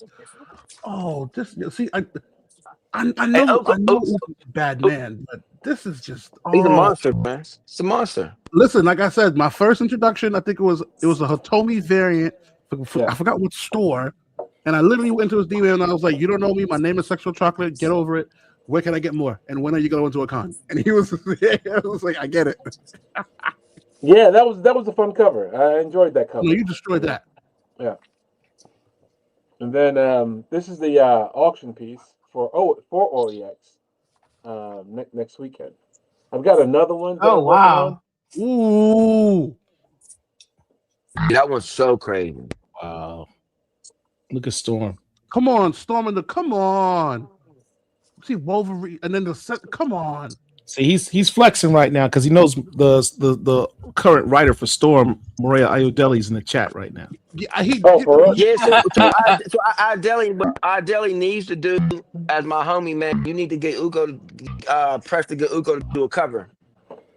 I'd appreciate it, my in order brother. for people to hear you, you gotta upgrade from the Kmart mic you're using right Listen, them tech gremlins keep coming after Phil. I'm about tired of y'all. We're tired of your choppy Paul, great value internet. Paul, if we go, it's He not. said great value. I'm not at the house. I'm like chilling on I'm gonna let y'all slide. Let me make sure I cut Paul out of every. You need to get out the hood and come back to your house, man. Your place ain't got no internet. Yeah, because I said you see the color fluctuations from his camera. Like, what's going on over there? Dial-up still existed. No, I sent back. Phil a bunch of stuff. grab these. It's like the police over there. What's happening? Listen, this is be what like happens that. when you buy these Temu cameras. I'm on my phone. I'm not on no Wi-Fi or nothing. That's the cops coming to get you. ICE coming for you, bro. ICE coming for you. Y'all got these Temu. Stop buying these Fashion Over cameras. Come on now. The lighting You all know messed what? up and whatnot. Maria said something. He said that would be awesome. I'm currently so online looking at even more of Uko's work. They are incredible. Maria, I'm a writer of Storm right now. Maria, So let me say this. So real quick. So while y'all sitting there talking all that shit, I just hooked up Uko with a Storm cover. I'm out. I'll holler at y'all later. Peace. There we go. There we go. There we go. Randy, go drop what I showed you. I mean, at this point, we just gotta drop bombs. I mean, hold on. That's not it. It really ain't. But this is it. Oh my Oh, god. wow. Oh my god. So Maria, if you You want to even see need what color. Uko can do with Storm, there it is right there. I can hear the wheels of Maria Idelia's head just turning right now. The best part is I got this from Uko, and he said, "Yeah, this was actually just a mistake. This is just this is like a rough draft." What do you mean this is a rough draft? I forgot how you. It was a rough draft. Uko, I'm a DM you. Send me like 4 rough drafts. We like 4. How'd you phrase it, Uko? You said it was an unfinished piece. These were mess ups. These were If this is a mess up, I don't want to Yeah. see what you think a proper I'm saying sketch. Oh, with that's proper a photo. mess up. Okay. If this is a mess up. I have this up on my wall right now, to my Because- left. Yeah, here is the this is I don't have the actually the original piece is gone, but this here is a copy of that. I want to copy. Oh, I see the difference. This So I have the prototype, and that's the finished product. I see the difference. Respectfully, I like the mistake. Yeah, I mean, then this is the color version. This is the Oh, color wow. Wait a minute. Oh, Masterpiece, book 2. Where can we get? Where can I get that you hold in your hand right there? Actually, 2022. These are all gone. Where can we get that? But I am working on a Kickstarter to do a compilation of multiple art books that I have. You know. This is a Black Comic Lords exclusive. Stop. What did you just say? What did you say? That this is this is what you have. What you have is actually the first piece that I did. It's the prototype. It's prototype. one of one. Yeah. And so this was the revised one that was actually sent out to the one that the person had ordered, this one. Right? And so, like I said, 2022, this book is gone. I don't have any more of these. Right? Okay. That means mine is even more rare. Yeah. So, so I've been working on the compilation of a collection of art books as a Kickstarter. You know what I mean? And there's plenty that go from. You know what I mean? As far as art books go, you know what I mean. So I'm going through all these, to kind of pick out the best stuff, and there's some extra stuff that you do with Kickstarter. You know what I mean? Some short story work and that sort of thing. I don't know. Some things I'm going through with like original artwork to throw in. For bonuses, kind of a thing. Are you going to be at OAX next week? Yeah. No. You and I need to talk. But the Kickstarter? Shh. I might need to hop on a flight just to head off Paul. Look, there's somebody that was. I'm not doing that. I'm not doing that. Oh, I might need to head up on the I'll flight. hop on a flight if it's an emergency and. It's been an emergency. It's an emergency. I might have to get another piece from you, Uko. I might need. I sense a depression in the southeast corridor. Really, Uko? Yeah. Really? You gotta be able to take it. Pause. You gotta be able to. If you're gonna dish it, you gotta be able to take it. It's okay. Yeah. It's okay. Okay. We'll talk, Uko. We'll talk. Alright. Thank you for joining us, man. Appreciate you. Oh, thanks for the invite, man. Thank you. We'll see you next week. All right. All right. All right. Enjoy you guys as always. I enjoy. No, you're not just gonna leave after that. No. You're not just gonna leave, drop a bomb. Randy's like, no. Oh wait, where you going? He came on the show, so he has to be initiated. Where you going? Like, all right. So Uko, we have a tradition of Black Comic Lords that when you hop on the show, and this is technically an interview, so you've been interviewed. You're considered part of our family, so we want you to take a look in the screen, say your name, and say I am a Black Comic Lord. But let's get you on the screen by yourself. Hold on 1 second. There you go. My name is Uko Smith, and I am a Black Comic Lord. Dope. Yay. Welcome to the squad. Oh, plus before I did a piece for someone a few months ago. For me, from here, and I don't have his address. Oh, you did? I don't have his address. Can you guys help me out with this one? So it's in Florida. It's right where I'm at right now. Do you? No, I did a piece for some guy. I forget his name.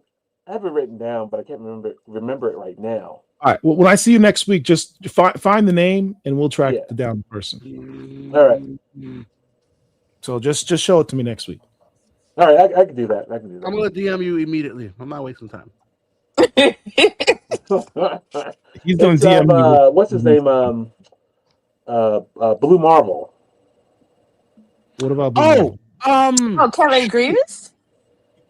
I thought it was Kevin Grievous. Well, no, it's not for Kevin. It's somebody else. No. It's for one of ours. I think it was from BCL Con. God dang it, not Marwan, not Kev P. Oh man. Once you said Blue Marvel, I remember who he's talking about. It's a BCL member. Damn. Someone ordered a Blue Marvel that you did? Yeah, I need to get his address. Well, I mean, look, if he wasn't good enough to give you his address, I'm not gonna just. Here we go. We're recording. We are recording. No, I don't need it. Obviously on here, but offline. We can't just leave the piece hanging out there for no reason. That's just. Obviously, they probably emailed BCL, like everybody was instructed to give the address We'll check the email. email. But in the interim, you should bring the piece with you down next week. Just to bring the piece. I need comic book sketches. But yeah, bring it down next week. Let's take a look at it. I'll bring it. I'm not ready for original art. I got a wife and 2 kids. I'm not ready for that. I'm not. I know I'm not. Okay. But comic sketches, I got that. I'm ready. Yeah. I'm fully ready for that. Let's go. Well, you got the static one, right? Oh, that's gone CGC. Oh, okay. Oh yeah. I'm not listen. We talk because right now we shopping. We no longer Black Comic Lords. Now we shopping for ourselves. Okay. We shopping for ourselves. Paul and I are trying to shop. But I'm gonna need a couple more of those off of you. Absolutely. Okay. Oh yeah. Yeah, I'll be there next week. I'm just kind of, putting in the grind, Unfortunately, I will not be there. Yeah, for the next, I don't know, 5-6 days right now. Until Did you enjoy yourself last year? I did. It was that experience last year was different. It was new. You know what I mean? Because of the nature of the show itself. You know what I mean? Original artwork. I'm happy you said that. I'm happy you said that because, granted, I haven't been there yet. I will be there. That's going to be my goal for next year. But you, myself, Paul, Oracle, we've been to cons. I am a connoisseur. New York Comic Con, MegaCon, Terrificon, whatever. Can you explain to someone who's been uninitiated as myself? Because Paul's explained, Oracle's explained, but hearing it from an artist is entirely different. Can you explain to myself and the masses that haven't had the privilege of going, what you would say the difference from a New York Comic Con, which is that's my Super Bowl, or versus a OA Expo or Original Arts Expo? Well, in your mindset, coming from a artist. Well, one of the things, because as to me, as people, what I mean, we love to do things. People are creative, what I mean, that sort of thing. And so, being at a convention that's strictly geared for original art, um, granted, plenty of shows. I've been to New York, San Diego, and that sort of thing, and there was, I would say, the excitement of original art being seen, being purchased. It was very different as a collective. As a collective, I would say it was very different than like being in New York. I mean, people are there to buy stuff and things like that.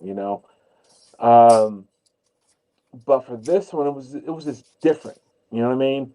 You don't, you know what I mean? It was you have people that buy the books, that buy the prints, and that sort of thing.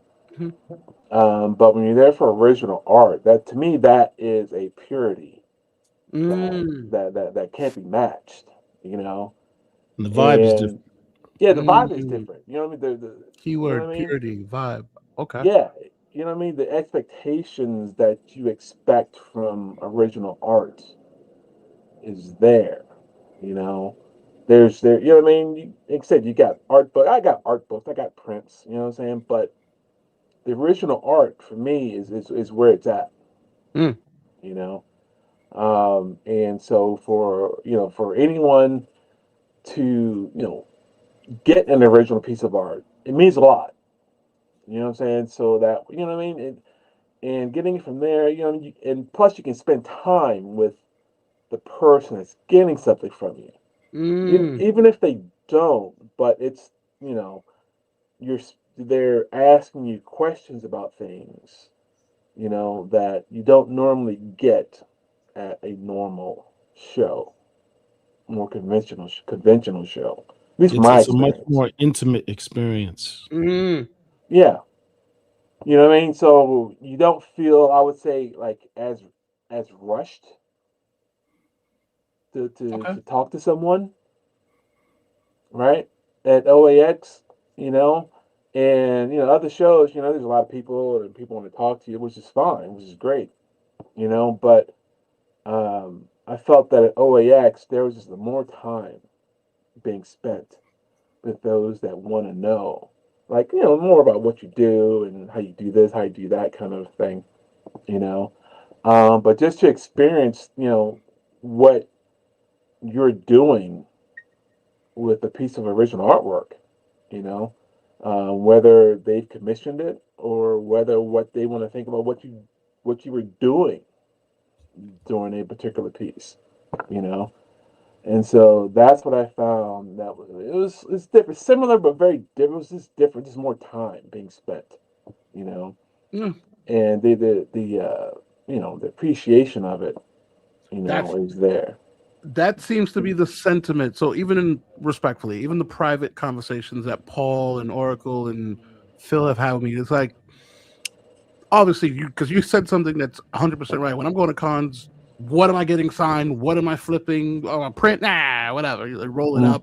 But original art, it's like it's like the way I think Paul gave me an analogy and it made sense. And I was like, okay. He was like, okay, it's a difference of drinking an energy drink or a quick little Starbucks coffee and actually going to a cafe where they craft that artisanal coffee and it has like the design on it. It's like you don't just sip it, you savor it, you taste it. It's the whole atmosphere. The music is slower. The conversation is more intimate. It's not like number 3, number 5, oh, Starbucks.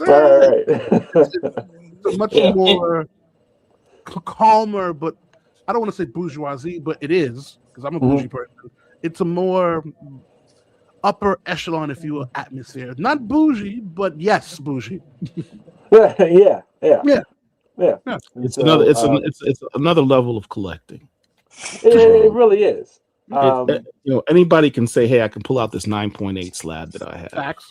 Cool. Lots of people. You can go on CG&C and see how many other people have 9.8s in that same book, but only one person can say they have that piece of art that I just showed you. I'm the only one who has that. Period. That's a one of one. and there's something significant. Like when Phil was showing his film, when you see that original page by Jack Kirby, that's a one of one. There's only one that exists in the entire world. Right. It's great to say, yeah, I have Black Panther, I have Fantastic Four 52, or I have Fantastic Four 53, or I have Luke Cage #1. Cool, you have Luke Cage #1. Do you have the first page? Do you have the page where he first becomes Luke Cage? Right. The answer is no, because there's only one of that in the entire world. Yeah. There's collecting comics, but then there's collecting original art. That's a whole nother level. It's a whole nother level. Yeah, and I did a piece for someone last year, which was one of those. It was a recreation of Action Comics #1. Ooh, tough. And the person I met, I met at a Columbus show here in town, and one of the things I love about art collectors, original art collectors, is he collects these remakes, of Action #1. Everyone does their version of Action #1, and I was like, oh, that's cool as hell, right?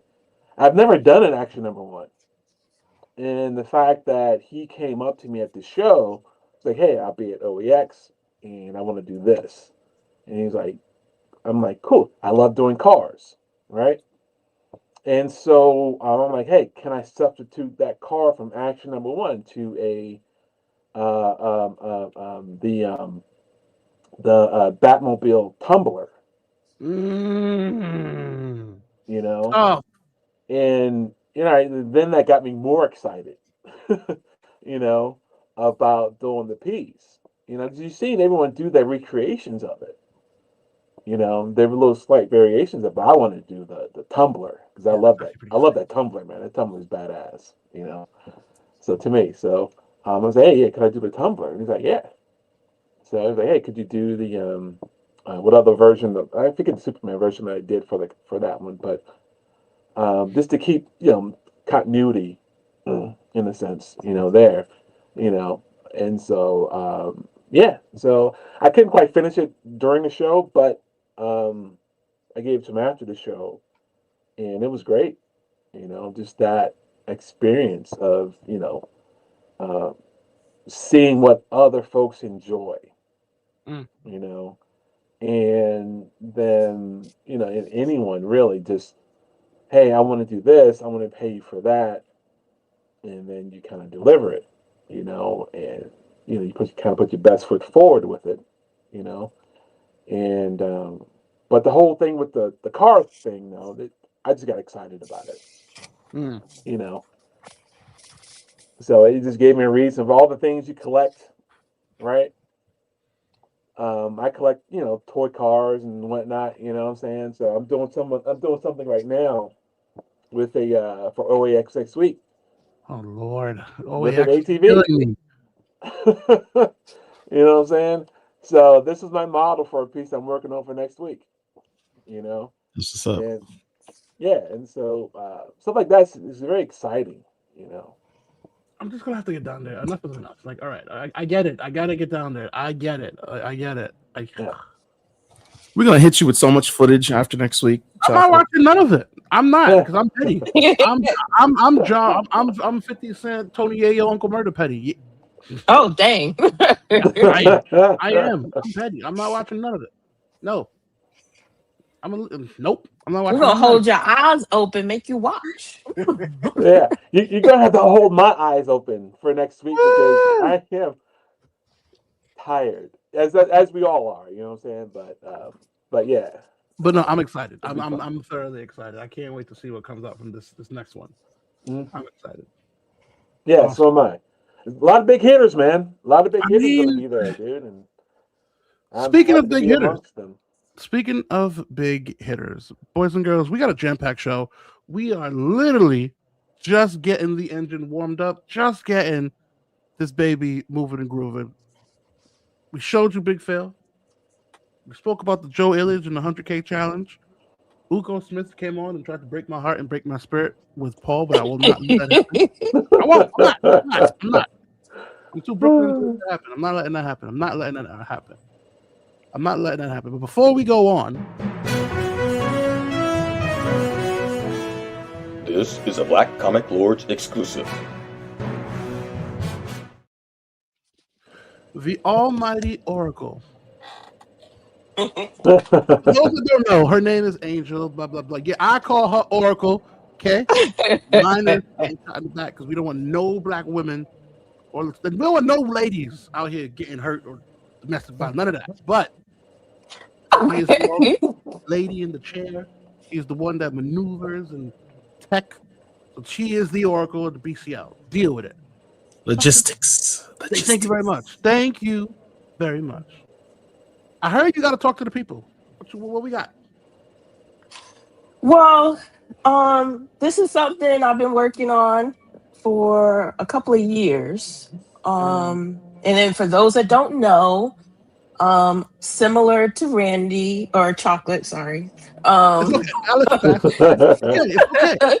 It's Lord Chocolate who's on this channel. Yeah, no, I went that far. Okay, I went as far as I could. Okay.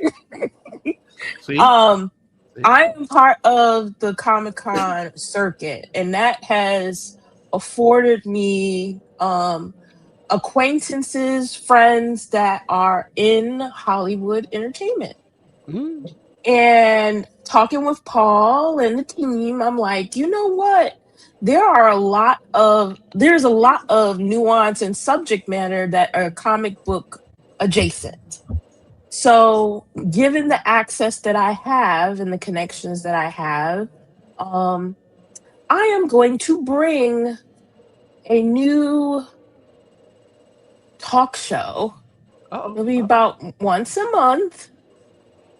And we will have Hollywood elite sit down and talk with me about their experiences with comic books and their career. Okay. I'm excited. So That's cool. This talk show. I like that. So, and you got to remember, listen. We gonna talk to the soul real quick. I'm old school black. I know I look good. Black don't crack. I'm young. But I'm grandmama. Okay, babysitting me. So what that means, it was Ricky Lake.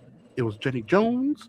Okay. Yep. It was Ricky Lake, Jenny Jones. Yeah, I got a little bit of Jerry. Okay, and then it was. I love Jerry. Jerry was my show. Okay. It was definitely Jerry. Okay.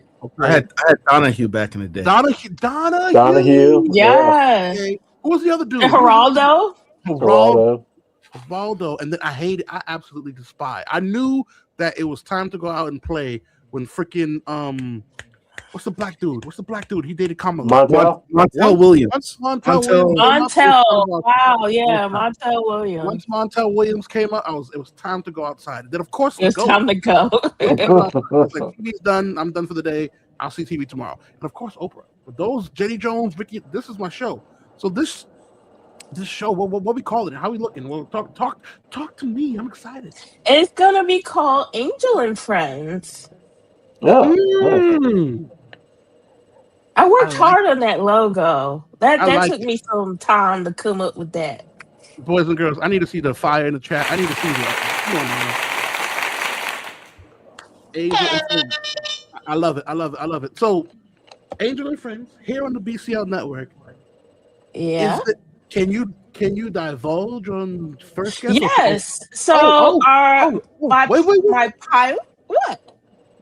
What we doing? You gotta do it right.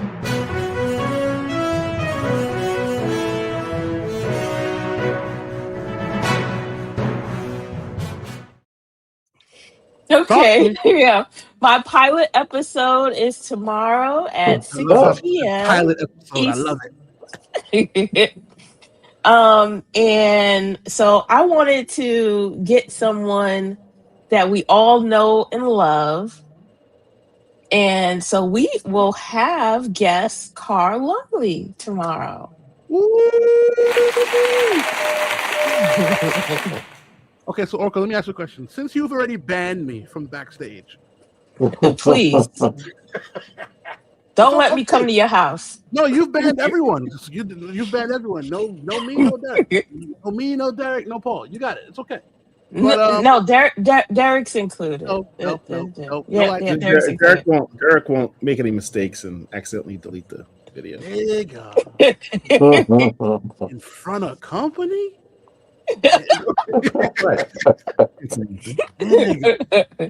I understand when y'all cracking on Big Phil, his team cameras. I understand how it feels. Like, Phil got offended, man. I did, man. Listen, I had to go home on that shit. Look, I had to go home. I drove home, cuz I drove all the way to the crib because I'm about tired of y'all. How you doing? Did you get stopped by ICE? Wait. So you're gonna have looks like he shaved his head and everything. Look at that. A little bit. I had a hat on, goofy ass. You had a hat on because your head hadn't been shaved up. I know. Since we are the Black Comic Lords, and looking rough things. So hey, chocolate. Let me say something. Uh oh. I want to hear this.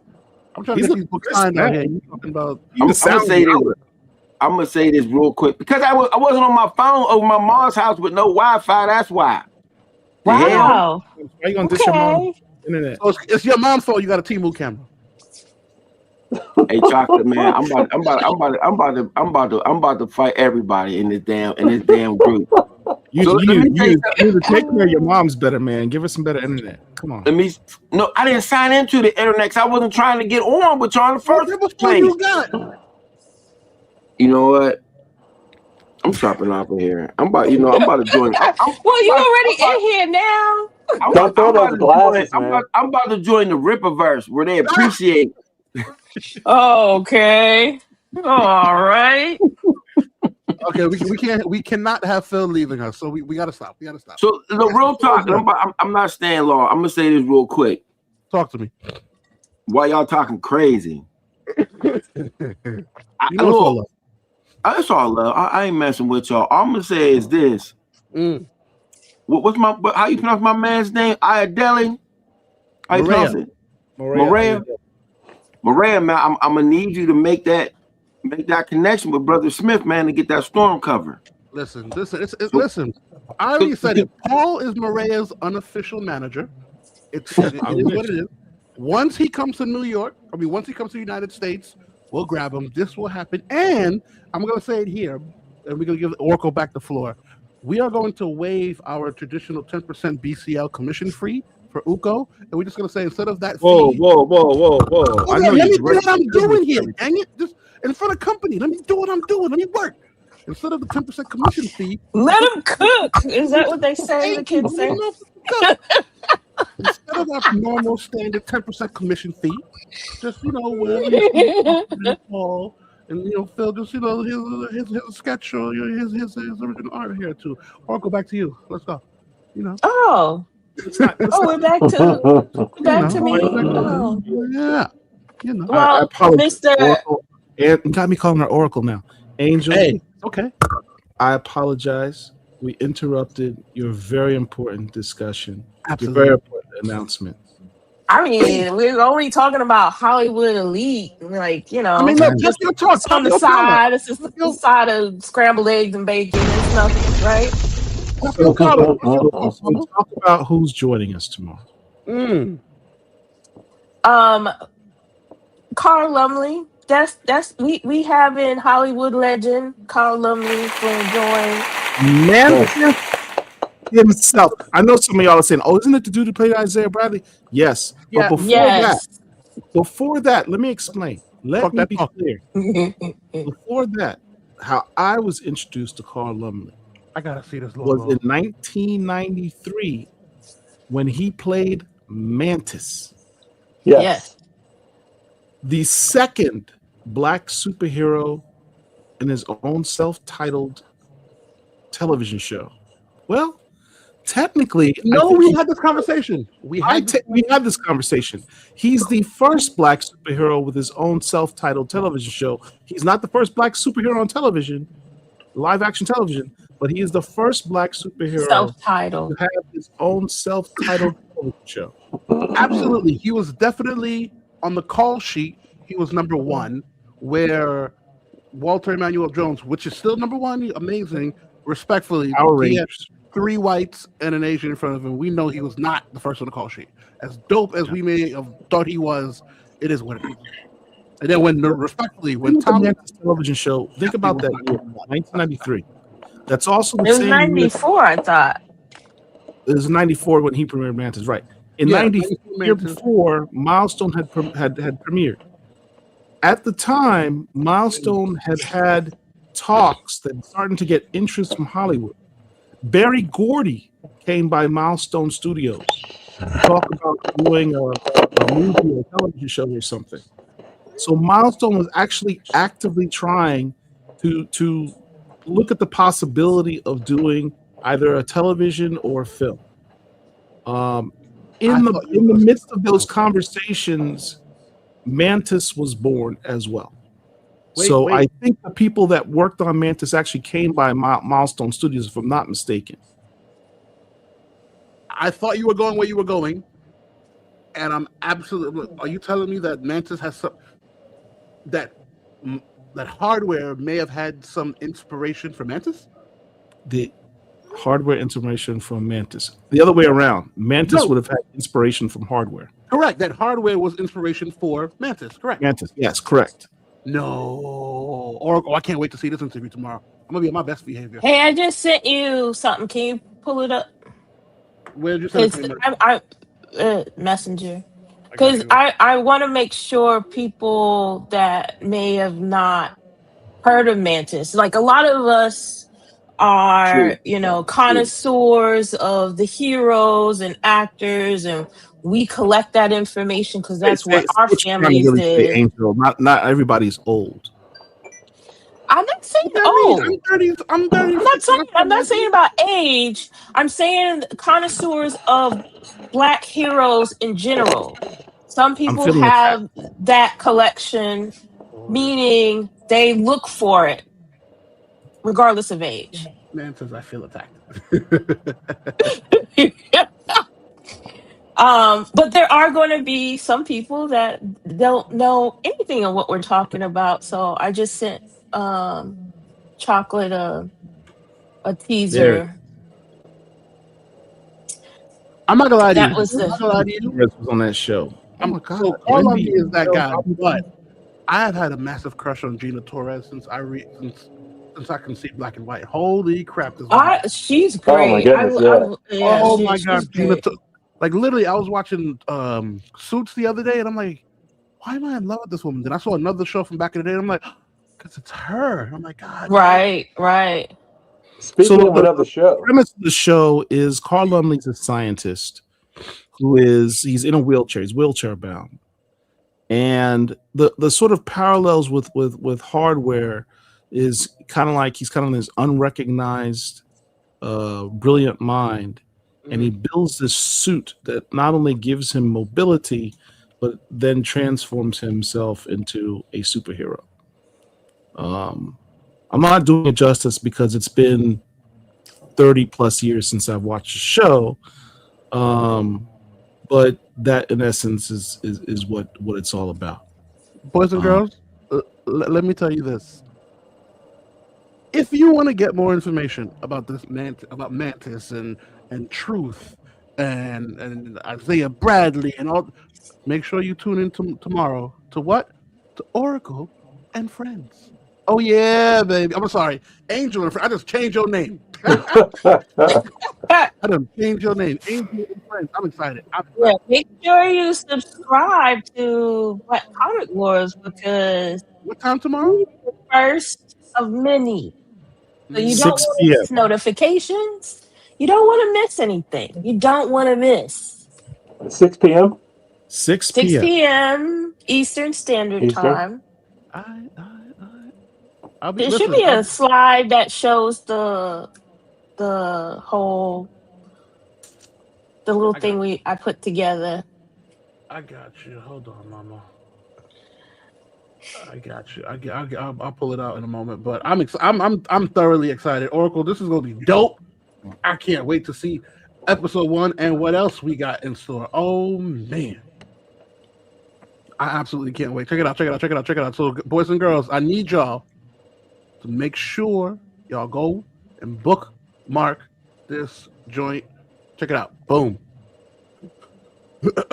Pardon me, excuse me. Let me take this down. Make sure y'all go bookmark. I don't want to hear no excuses. Bookmark, bookmark, bookmark. Tomorrow, 6 o'clock. Let's make sure we show up for the Angel and Friends show. Oh yeah, check this out. This is come on now. Come on. Can I now. note something else? If I may. Oh, look at that. Absolutely. That's awesome. Clean. Great job. Shout out to all of you. Please hit the like button, subscribe to the channel, and share this video. Everyone take a second. Just take a second. Hit the share button on this video, the stream that you're watching, over whatever social media platform you're watching it from, and just reshare, repost this video so that others can sort of give some exposure to Black Comic Lords. We actually hit a milestone today. We are officially at 5,200 subscribers on our YouTube channel as of today. We actually picked up 100 people in like a month. So making some moves. Appreciate that. It'd be great if we could hit 6,000 people by the end of the year. That'd be awesome. No, that's too low. I mean, listen. We gonna get it to the top. But speaking of milestones, boys and girls, before we go, we gotta talk about the books of the week, the books that's coming out. But I wouldn't be me if I didn't bring this back up again. Boys and girls, once again, the Joe Illidge 100K challenge, boys and girls. Remember, make sure you pre-order. Explain the 100K challenge. What is the challenge? Let's talk about it again. Absolutely. So the 100K is 100K books pre-ordered and purchased, boys and girls. So what that means is walking into your LCS, pre-ordering the book. Obviously, the FOC has already hit, so right now it's literally just picking it up. So it's literally the day the book drops, which is February next Wednesday. 25th? Yes, I'm right. February 25th, walking into your favorite LCS, purchasing the book. We want to hit 100K units sold, not in sales, but units, meaning individual copies sold. Why? Because once that threshold is hit, then the powers that be, the Illidge, the Cowans, the Reggie Hudlins, can then walk into the DC room with their chest held high and say, hey, we have hit the benchmark. Not the black benchmark, not the white benchmark. We have hit the standard benchmark that shows there's active interest and money on in these stories. Let us now take that and get a ongoing static. Let's get a ongoing milestone. Let's get something for it. Once again, once we hit that number, the only reason DC will say no is if they are Trumpified. And you're probably like, what do you mean Trumpified? Is Illidge still in the chat? I can get him in the chat. I thought Illidge in there earlier. I just want to see if I want to see if Illidge is still in the chat. But you know why we don't need to get him in the chat? Because the BCL covers all their bases. What do I mean by that? On the 25th, what's happening on the 27th? Oh, Paul's going to be leader of the BCL, rocking and rolling, interviewing the Milestone crew. We'll specifically be interviewing Joe Illidge, Morgan Hampton, Stephanie Williams, I believe, and Nicholas Draper Ivy. NDI, boys and girls, children of all ages. You heard it here first. Matter of fact, you know what? Phil out here giving exclusives. Oracle out here giving exclusives. Mr. Uko Smith giving exclusives and breaking hearts. I think it's only fair that I give a motherfucking exclusive. I think it's only fair I give an exclusive. On the 25th, the book drops. On the 27th, you got the amazing interview by none other than Ball. I call him the boss dog, the leader of the BCL, interviewing the whole gamut. Once again, you got Morgan Hamptons, Joe Illidge, aka the Ill Master, NDI, we call him Nick Draper Ivy, and then Stephanie Williams. Stephanie Williams is on a mother flipping tear right now. Wonder Woman, Roots of Madness, Temporal, Street Sharks. Are you kidding me right now? Are you kidding me right now? On the 28th of February, literally the next day after the interview, live in the Chocolate Factory, yes, with your boy Sexual Chocolate, on Whatnot will be Joe Illidge, Nick Draper Ivy, Joshua Swaby, Stephanie Williams signing every single copy of that book, CGC eligible as well. And if you've ever been to a chocolate event, you know I'm gonna have some goodies in Chocolate store event is for you. wild. I am not playing. Chocolate Listen, event just sounds so out of control, but I'm gonna let you have it. It's going to be out of control. This is what they wanted. They wanted that milestone goodness. They wanted that level of debauchery. They wanted that recklessness. We're gonna bring it unfiltered. I don't think this is about comics anymore. Like I think this is like this is. Hey, you know what? Too, can I say something real quick? So I want to hear it. This we're dropping. We're dropping it real quick. Ugo, are you still take your commissions for OAX? They got to pick them up at OAX, correct? I mean, they we'll can't pick them up, we'll say yes. We'll say yes. Yeah. But if people want to get a commission piece from you, what is the best way to get in contact with you? Best way, easily through social media. Easiest, obviously, is through like Instagram or like Facebook.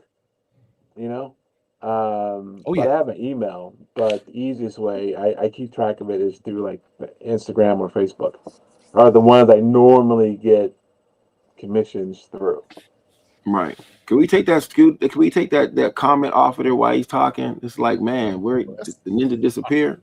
That's man, Ray, Anthony Hype, by the way, I need to talk to you.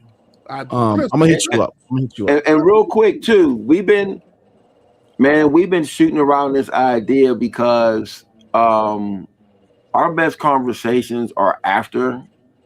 When we get off of here, the stuff we talk about afterwards is crazy, man. So we're thinking about like a BCL after dark, man, where we just talk about everything. We just go crazy with it, man. Our best conversations are when this Oh, that's hold on. I'm happy you. See. I just said that. Now, you know what happened? Phil got them Bobby's headphones. So he just came through and said, "I'm gonna kick in the door." Coming out of nowhere, right? Under the bus. They started it, okay. And you know who really started it, Phil? You know who really got me to where I am right now? Uko. Nope. Yup. What's going on? Right now. It's my OAX showing all these delicious. Why are you rubbing your chest, dog? You can't rub your chest. Y'all gotta remember, man, cuz I can't be a part of this. Who is this? Where is it going left? This brother's talking about chocolate factories and debauchery. He said, Uko got me going. What? Listen. Y'all know I'm a super happy married man to a woman. Y'all know what it is with me. Never What that mean? What that mean? Boys and girls, let me take 10 seconds to let y'all know that what y'all see here, this is what happens on BCL After Dark. Gets real. This is uncut, uncensored. We just riffing. But Phil, you were taking care of business. Look at what Paul put out. And you expect me not to be activated? Look at this. Sure. Activated, he says, like a Jerry curl. Okay. To be activated? Come on. I tried to be professional, and I said I'm gonna come through. I'm a host, but then Paul said, "Oh no, screw that. Look at this." Yeah, that's just Uko nice, man. Phil, here's the infuriating part: the fact that Uko said that this was a mistake. Oh yeah, this ain't even the finished product. Are you kidding me? Chocolate. I seen this last year, dog. Nigga. I knew when it was a mistake. I knew when it came out in the book like 2-3 years ago. The real John with the, I mean, listen, Uko's mistakes is crazy. I've seen multiple of certain things. If this is a mistake, I feel bad for people when they put in real work. Man, Uko got something special, man. He has a particular look that to me is just, and then like when we were talking about the Forgotten, he's talking about doing this different technique that I never seen before. Like he called me on the phone, was like, "Hey man, just trust me, dog. Just trust me. I'm gonna do this. I'm gonna do this like this." And I'm sitting there like, all right, cuz I'm gonna trust you. But I do. I mean, but that's what it is. I mean, like with the process is one of those things, man. We taking a while to get it, man. We both busy doing whatever, but it's like I saw Uko's work a long time ago, and I kind of just, there was a Fantastic Four piece that I just fell in love with, and I said, "Oh man, this is crazy." And ever since then, we just, we've been, slow rolling, and but like I said, the first sketch is going to be in the ash can, and so once this book takes off, and the ash can is going to be super limited. Once the book takes off, because it's going to take off, it ain't got no choice but to take off. The ash can is going to go through the roof. So I'm just, y'all get early access. And like I said, man, Uko's right here. Like, you want a commission, hit him up. He ain't gonna kill you, and it'll be more than worth it. Trust me, man. To me, he's one of the illest, and I can't wait to see the brother at OAX again this year. And get it, original art, y'all. One of ones, art increases your portfolio. It adds value to your home. That's all I'm gonna say. If you can get it, get it. Don't stop buying comics, because if we don't got comics, we ain't gonna have the art. Art's not gonna make any sense. Before you go, Phil, because there's a few people in the chat asking, and I said, what, maybe my recklessness, maybe coming from me, it don't make sense. So can you just reiterate, how can people get the ash can right here, right now? Well, ain't nobody getting shit right here, right now. Oh, you know what I mean? How can they pre-order? Obviously. So for real, so in all honesty, man, I've had several people hit me up on the Cash App. I will be contacting them and making sure I get their addresses and send them out. You got my address, so you can just send them. Yeah, so I got y'all covered. And the thing too is that I will be sending when I come back from OAX. That's when we'll go ahead and we'll get them out. And the reason why we did, and the reason why the Cash App put the information in the comments, we'll make sure you straight. The reason why I did an ash can was because I'm doing a coffee table book, but I wanted to do an ash can just because this is comic book based, it's comic related. So I didn't want to do a comic of the coffee table book, but if I did an ash can of it, I kind of cover those bases, and it kind of makes it a little bit special. You know what I'm saying? So by having not having like some of the artwork for the Forgotten in there, that gives it that you get your comic book base. Like, it's the first time in comic form, actually, because an ash can is still a comic. So we covering all bases. So yeah, brother Kevin, I seen you, bro. I got you taken care of. I'm gonna make sure you're taken care of. So Phil, and I'll give it to Paul. So Phil, just when you ship, you can just ship 6 and 7 to me. Okay, cool. Thank you. Okay, Paul. Okay. Oh, and then also, before Brother Smith was working on the book, one of my guys who passed away, unfortunately, has started some of the sketches, and I actually have one of his sketches in there as well. So we kind of cover it. I kind of want to pay tribute to him and his family by having one of the sketches. So what I have is Brother Smith sketch, my man sketch, rest in peace, and then I actually have the actual the title card of it that my man Shane did. He did like the Shane's a dope graffiti artist. He's a dope muralist. He's just a dope artist. Period. You see some of his art in my house. He's actually coming to OAX. He's driving down there from Pittsburgh. So I'm just covering all the bases by having everything that's important to me from the Forgotten is going to be in there. Nice. Paul, you were going to say something, my good man? 2 things. One, we should talk about what books came out today. Yeah. I mean, we ready. And 2, I have some books that I got that I wanted to share. Okay, all right. So, boys and girls, this is one of our favorite times of the show. So, Uko, this is this part of the show. I'm going to change it to the book of the week because it always ends up into show and tell and flex off. It does. Yeah. It does. Well, I was looking at these 3 books that you sent me, Chocolate, and then I realized, hold on, that these 3 books, this one, Hardware number 1, drawn by the GOAT, Dennis Cowan, always inked by Jimmy Palmiotti. Super facts. Will be at OAX. Static number 8, cover by Walt Simonson, will be at OAX. Hardware. That is number right. 11. Walt's gonna be there. What? That is right. Walt's gonna be there. Yeah. Hardware number 11, also done by Walt Simonson, going to be at OAX.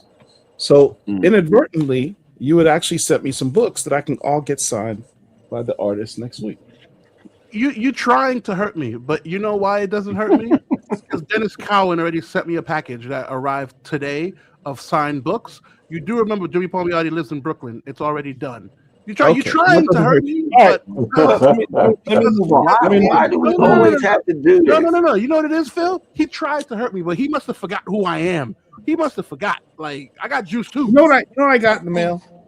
Oh shit! See what Uko? I told you. We even get to I see the book. We see. didn't even see the Remember book. something. So what you get, Paul? A week What or you two get? ago, What you got? a week What or you got? two ago, a book came out called "The Kids Are All Right" Fight Special.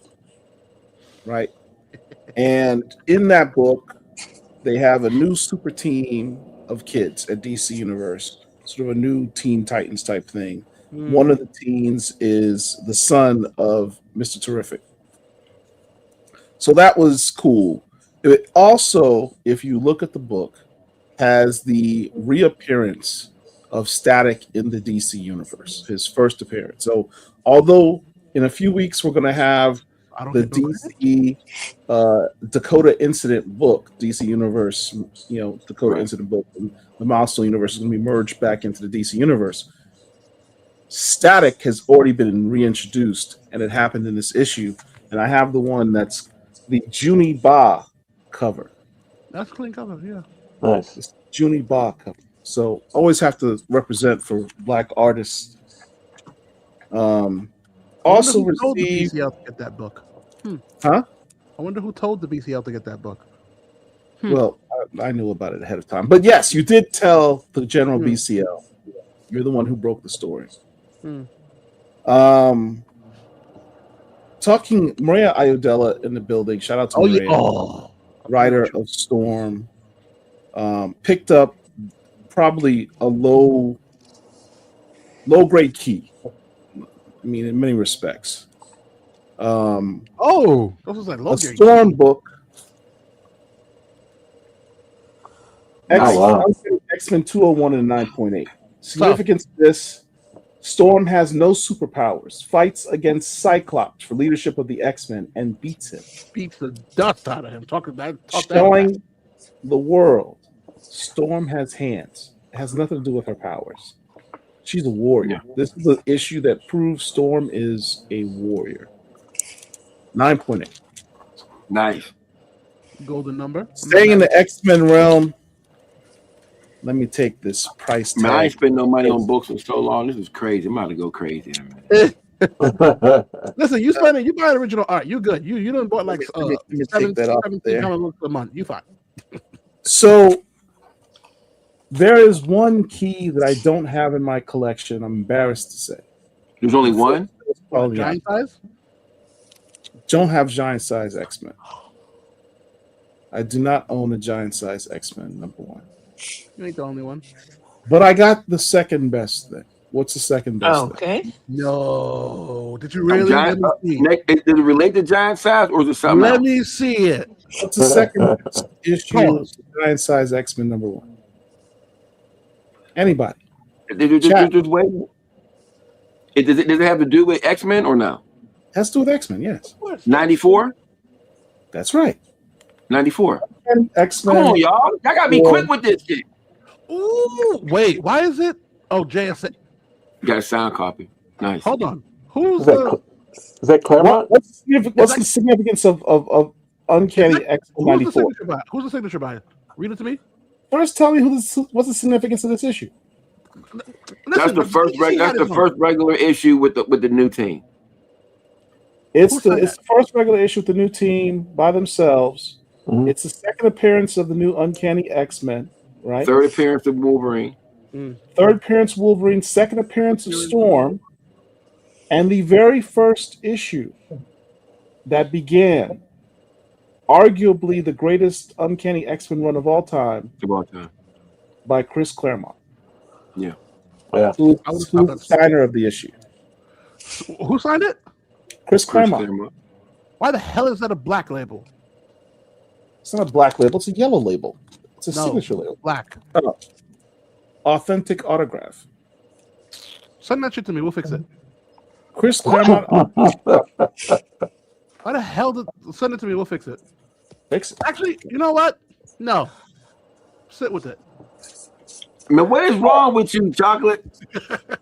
All over the place. You know what's funny, Paul? That's a great. I remember I went to a shop. I don't know if you remember years ago when I used to go to that little secret. Remember I used to go to that one spot. It was Number Comics. I used to post it, and like I'd be there by myself.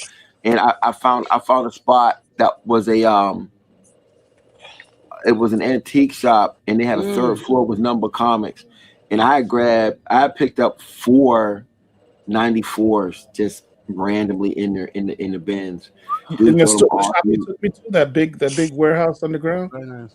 Yeah, I could find one. I could smell comics. I could smell comics. Like I could smell from a mile away. I picked up, what was it, the third appearance of Falcon and like a Captain America 119 or something random like that. I'll be fine. I'll find them. I'll go through dollar bins and come up with books that are like 50. That store's ridiculous. Well, Last book. When I Paul's won't done. I'll explain the significance of that CDC because I got this one specifically just for Chuck. Man. What you got? What you got? You going big? Fearless I leader. had What to you get a got? big boy book. I had to get a big boy book. Ooh. What you got? What you got? I had to get a big boy book. Is it graded? Oh, pop your collar, my boy. Man, this is Black Comic Lords. Don't disrespect me like that. So pop your collar, my boy. Look, I will say this. Comic collectors. What you got? Not everybody can afford the high grade big boy books. So talk your shit. Not even me. Especially not me. I have a wife. So yeah. That's Shut up, lawyer, dude. You got we bread. have Go a ahead. philosophy at Black Comic Lords. Low grade is better than no grade. So I got a low grade big boy book. It's Phil has, what did you show in your collection? Some black that's in your collection that you had. You got a big boy. Just No, already. You got something. I don't have that. But what did you show? Oh, you got something nasty. You got True. Was it? You got True. You got a copy? What is it? What's the book? True Comics number 5. True Comics number 5. And what is the significance of that book? No, you did not. That is the very first time that we were presented positively on the cover and inside of the book. The very first time that we were presented positively on the cover and featured inside of a comic book ever. So I don't have that. What I do have. Oh my god! What I do have is This the dude's a first nut. appearance of a black hero in comics. Oh, let's go! Crown Comics number 3. Let's fucking go! Oh, what? 2.5. Matt Baker goodness, Pittsburgh at its finest. I knew it had to be. Once he said, I knew it had to be a Matt B. Let's go! Man, hey. It's a big boy book. What? Hey, listen.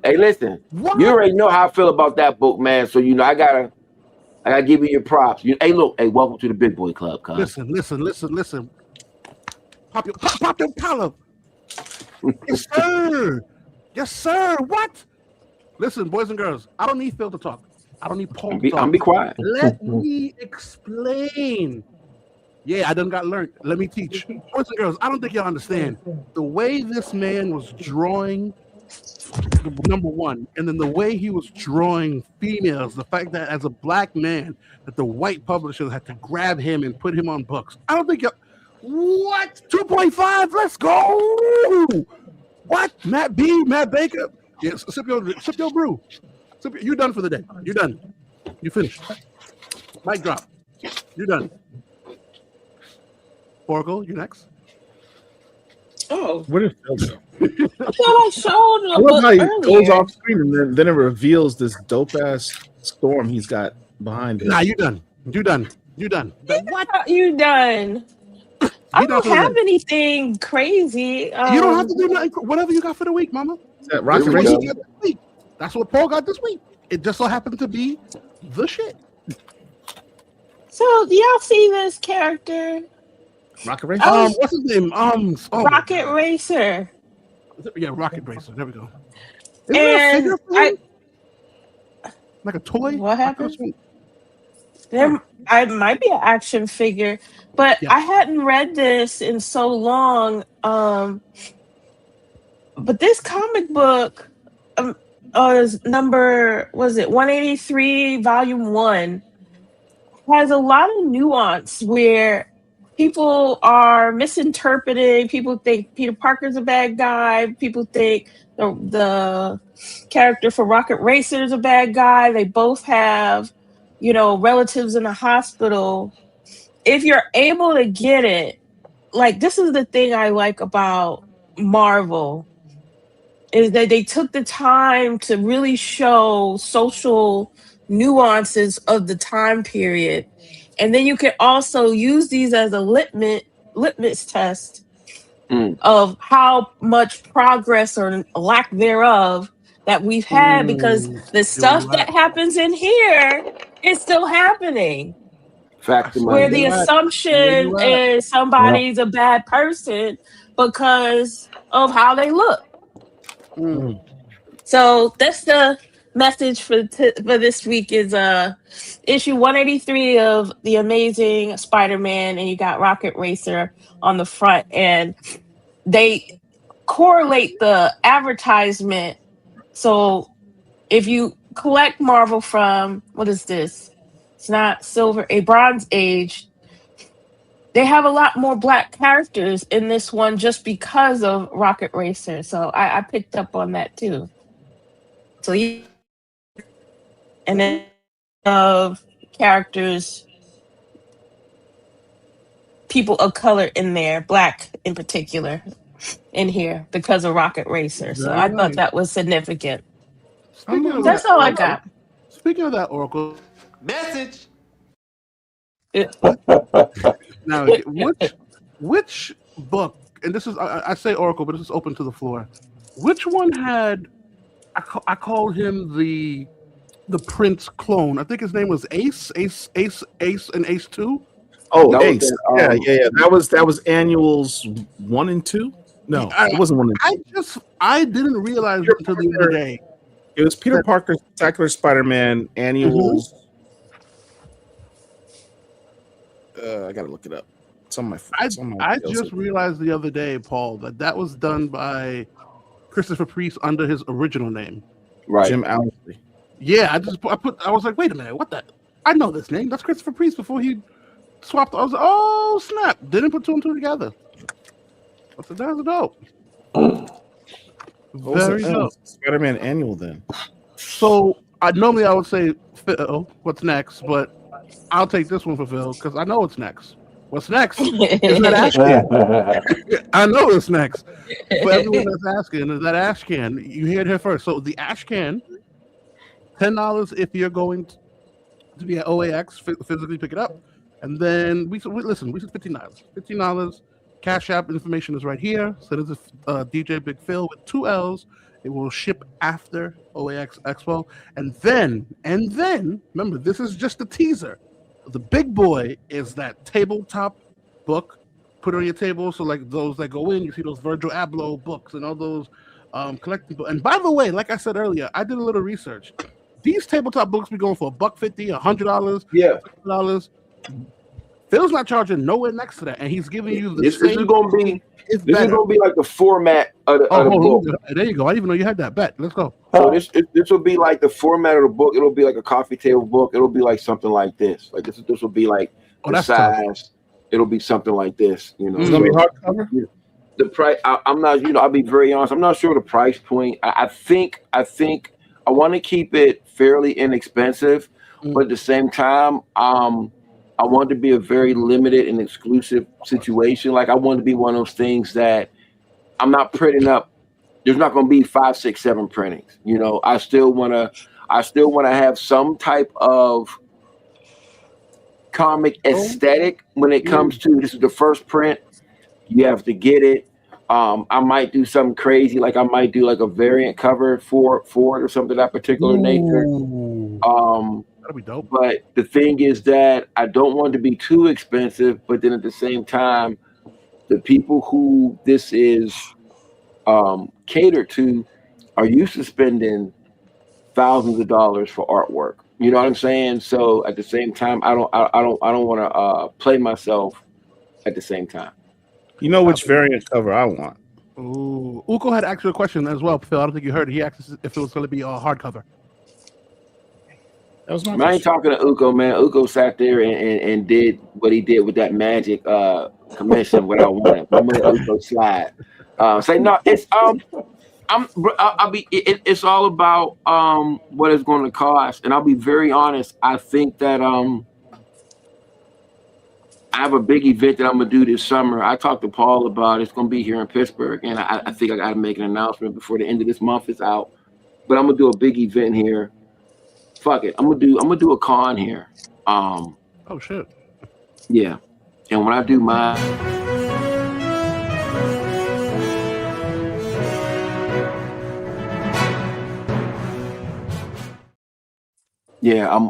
I'm just gonna go for the gusto, and I'm just gonna go ahead. I'm gonna knock one out, and then I think I may have that may be when I have my particular hard copy. When? What month you looking for? God dang, this year's gone crazy. We're looking at June of this year.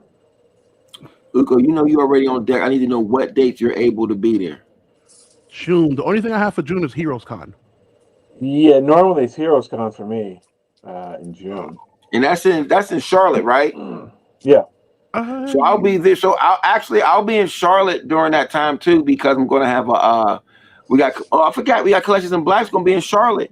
Yeah, remember when we were at the con and we had the writers roundtable? What did they talk about? They said we need to have a BCL barbecue at Heroes Con. Facts. Well, they check it out. They got the money, man. Tell them let's put it together. You know, everybody got all these ideas. I need for people to, you know, we gotta get things in motion. I know what I'm doing. I know when I have my joint up there. I think my joint's gonna be going at the same time at Heroes Con. So we might have to put together. We might have to go ahead and coordinate a BCL barbecue at Heroes Con. Coordinate. Like everybody, Alicia Martinez is working on this on the potato salad. No raisins, man. No Anthony Height swears that he's the barbecue king. Casro's in here. Oh, that's my birthday. June That's my 12th. wife's birthday. I know. I'm literally trying to finagle that because her birthday is the 12th. So I'm literally like, babe, you want to go to North Carolina? And she's like, what? Wait, your wife's birthday is June 12th? Yeah, my wife's birthday is June 12th, and she's like, why do That's I my want to? birthday. Why do I want to go to North Carolina on my birthday? I want to go to some place with a beach. Your wife and I have the same birthday. Oh, all right.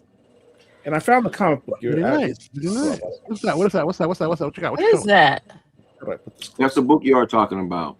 Yes, Ace. Why are you Ace pulling on up Ace. on your Oh, You ain't got the actual I book? remember that one. Double-sized annual. Yes, Peter Parker, Ace, the that's the one. Spectacular. Number Ace. 5, and it's number 6. Yes, Ace. I called him the Prince. The annual 5. It Ace wasn't It is written by like it wasn't written by Priest. It was written by Peter David. Priest. Oh drew it. no! So what happened is, Christopher Priest was the editor of both issues. Mm. Yeah. Oh, see, so Paul, Kev P, and my wife all in the same day. God dang! All right, boys and Hey, girls.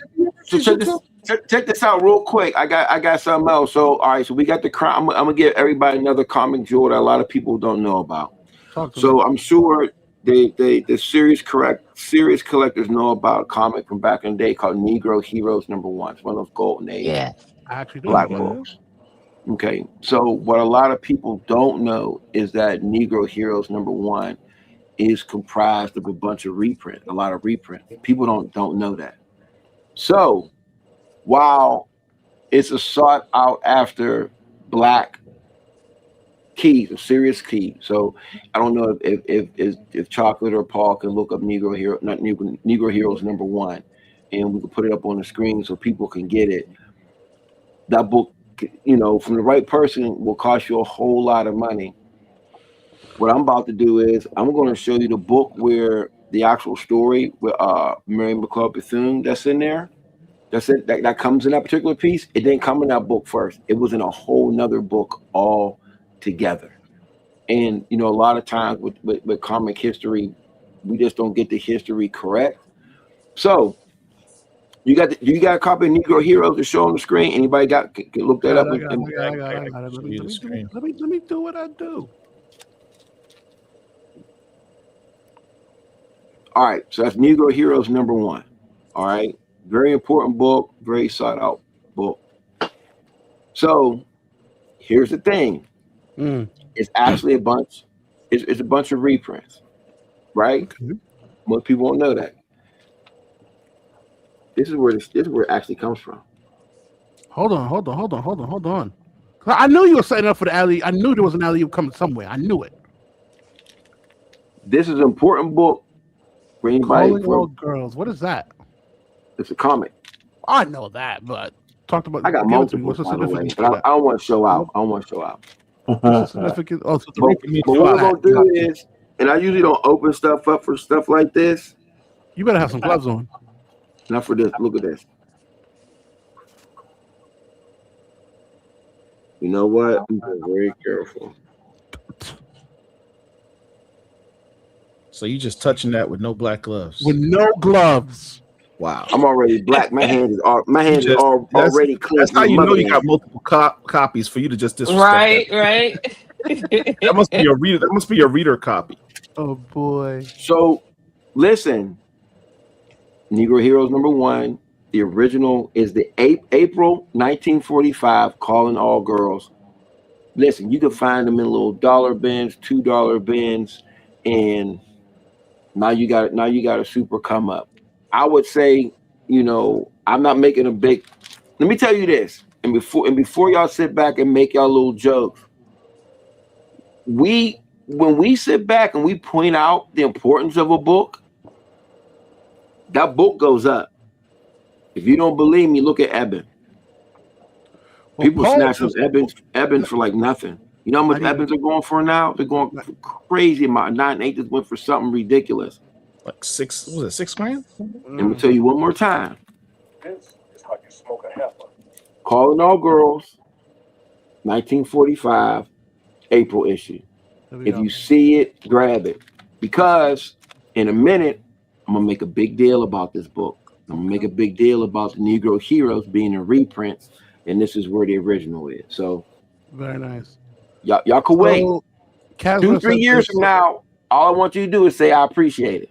So Miko won't be at OAX because Miko Swine just dropped that he had a loss in his family. So he won't be at OAX this year. I think he still confirmed MegaCon, but he won't be at OAX this year. He had a loss in his family, so condolences to that. So boys and girls, let's get into it. Let's button this up because we are a loquacious bunch. We could be here all night. Let's look at the BCL books of the week, boys and girls. Paul, if you would do the honors. Yeah, let me pull it up. Oh, you already got it up. Great. I got you. Let's make it big. All right. So we got Crit, CRIT #3. This is a black indie book. I don't know personally anything about it, but we always want to show love to our black indies and have that in there. The center holds #1. We talk about goats in our community. The Larry Stromans, the Dennis Cowens, the Christopher Priest. Among those names is a brother that we lost recently or a few years ago, Mr. Mark Doc M.D. Bright. He's a personal goat of mine. When I talk about one of the first black creators who I knew was black and I followed his art, much of my collection has a lot of his work in it. I'm a big fan of M.D. Bright's, and this is his last work. Written by another goat. He's not black, but he is a goat in the comic book community, Larry Hama. Larry Hama, for those of you who don't know, is the writer and creator of the G.I. Joe: A Real American Hero comic book. Did he do Masters of the Universe as well? So what? Did he do Masters of the Universe as well, or was that him? It's He-Man? possible. He's done a bunch of stuff. Okay, He's, that's where I know him from. Okay. but his most famous work was G.I. Joe. He's a great Wolverine writer too, by the way. He actually is not only a writer; he's an artist. He drew and wrote G.I. Joe number 21, the silent interlude issue. Which, if you know anything about G.I. Joe comics, you know that is a major key. That goes for Big Bread if you can find a 9.8. So anyway, Larry Hama is the writer, MD Bright is the artist, covers by a whole bevy of artists, including Chuck Patton, who just released on Instagram, I think today or yesterday, that he has a variant cover for this. Chocolate, if you click on it, you can see all the variant covers and scroll down. It's more than it's a lot of covers here. Chuck Patton's, I think, is that one at the bottom in the center. Yep. Oh, that's That's tough. the one in I saw 25. that. I saw that today. Yeah, I think he just dropped it on Instagram today. That's tough. The story, a new superhero universe is born in a world where superheroes have become commonplace. Heroes are required to join a union or else face serious financial liability for the damage caused during battles. Very basically, the Superhero Registration Act. Enter the Superheroes Union, a team-up of genius Skyber, psychic Lakshmi, the mysterious Keeper, and child prodigy Nekatron, among others, as they battle villains and bureaucracy alike. And though the delicate balance of mitigating damage while saving lives is already tough enough, they've got their own worries with a constant stream of villains rising up to challenge them. Follow along as the legendary duo of Larry Hama and artist MD Doc Bright, marking his final work, question the very nature of what it means to be a hero in this thrilling new giant-size issue. Tough. So that's kind of cool. Definitely pick that up, support that. Crownsville number 4 by Rodney Barnes. And we talk about, it's coming out the Black History books. This is a Black History book, but it's not done during Black History Month. This is the 4th issue. It's actually based on a true life story about a insane asylum and the ghosts that are there within. Next book up, First Freedom, the story of Opal Lee and Juneteenth. This is actually written by Angelique Roche. Oh, that's one of ours. From Marvel, yes, from one of ours. Part of our community. That Oni Press is a Black-owned publishing company? Oni Press is a Black-owned. The principal officer of the company that owns Oni Press is a black is a brother, is a billionaire, I believe. Tough. Next, Advent Comics Formidables number 5. Shout out to Tony Cottrell and his Advent Comics.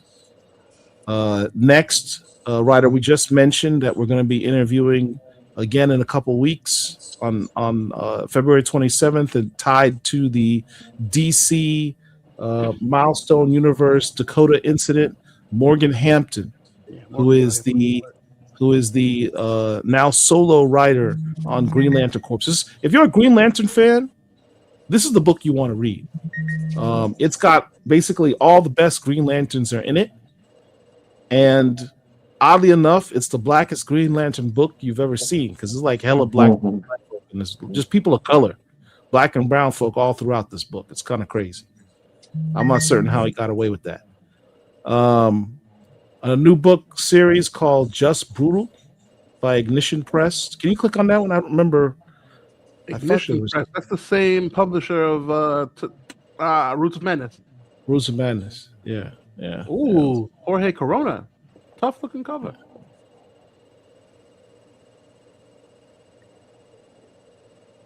Yeah. The main character in that was black, so I included that in this list. Okay. Let's go back to our main list. King Spawn, the longest running black superhero title of all time, Spawn. I got Star Trek for my Star Trek fans out there. I'm an unabashed Trekkie. Boo. I just I got a love. problem with this. I have a Dang. major. I have I a love major the fact- problem with the book. I love the fact that this is a series where the lead is a young black woman and her mom, who's the captain of the ship. And you got two That's black cool. women. You have the captain of a starship and her daughter, who's also a Starfleet officer, on the cover of a comic book. That in and of itself is dope as hell for me. Yeah, just this image alone I just think is incredible.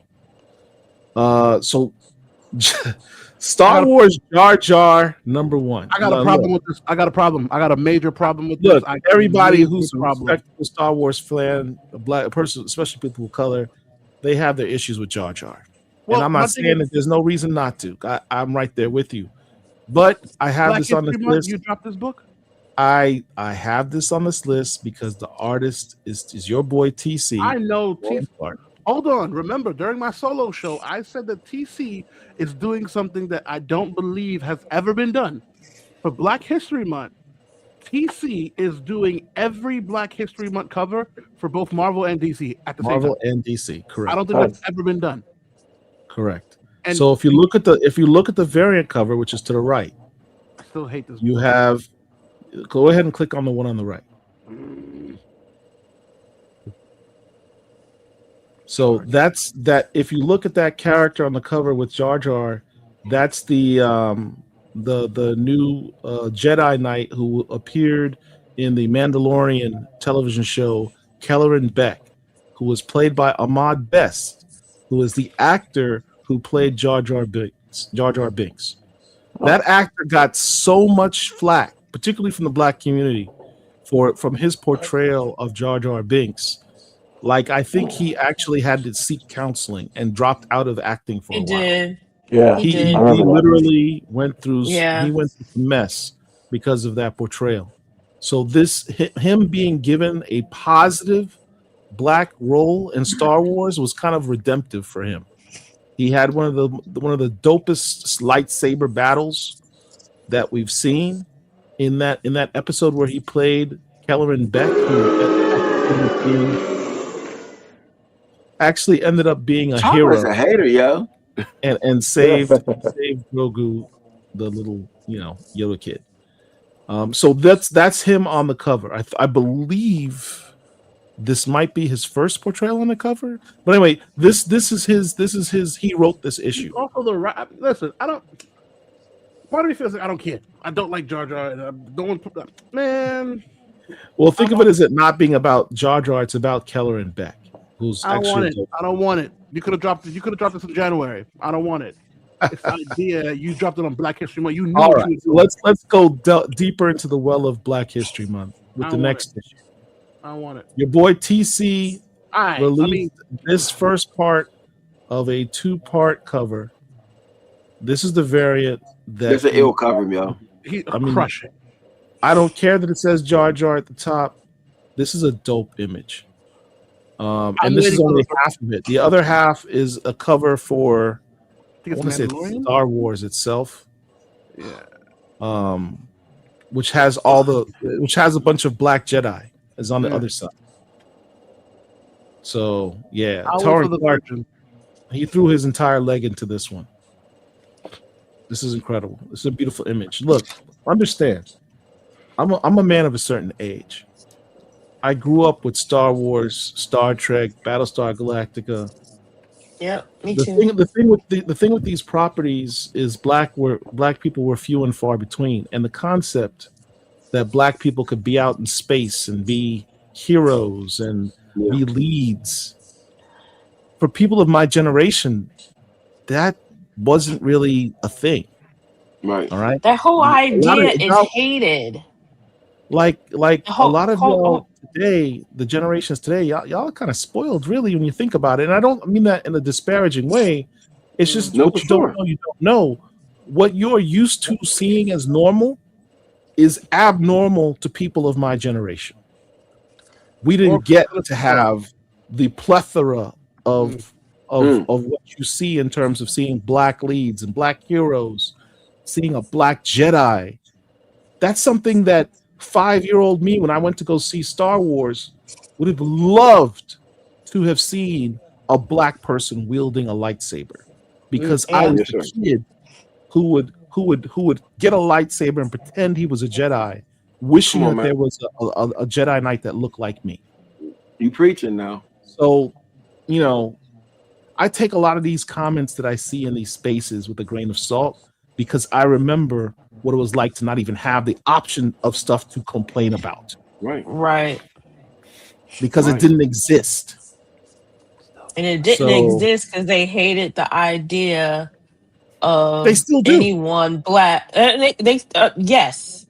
I'm just pointing out where it derived from, because you're speaking on how we grew up, but the core of it is they actually hated the idea of a black person in space. Yeah. It's Period. Flat. It's There's amazing. nothing else. It's amazing when a black kid can dream about someday that could be me. Someday I can aspire to be an astronaut. I can go to the moon. I can go to space. There's nothing that can stop me from doing that. You know, I mean, we got Negroes in space. now. See what I did there? The comic book. Moonman. Space Negro. Next thing you know, we're talking about homeboys in outer space. Anyway, I was so going there. the other half of this cover blows my mind. It's the one with all the That's tough. Jedi, because that's literally what I wished when I was a kid. And then finally another Advent comic called Species Negotiator. There was a writer on that. Can you click on that one? I want to say it was Colleen Douglas. Colleen Douglas. Yeah. John. Colleen Douglas from England. Napolitano. Oh, Colleen. Yeah. I bet. She's Yeah. the writer. She's the writer on that book. So shout out to Colleen Douglas. I'm not too familiar with Colleen's work. I probably have read it, but I'm not. She does a lot of indie stuff. Okay. No Capes and Cows stuff. The book that I know her best on is Silk Cotton, a graphic novel set in the Caribbean with the mysticism involved. I gotta get Dope. it. If you're a fan of like Dr. Voodoo and stuff, you appreciate that book. Okay. I gotta get on it. Okay. Yeah.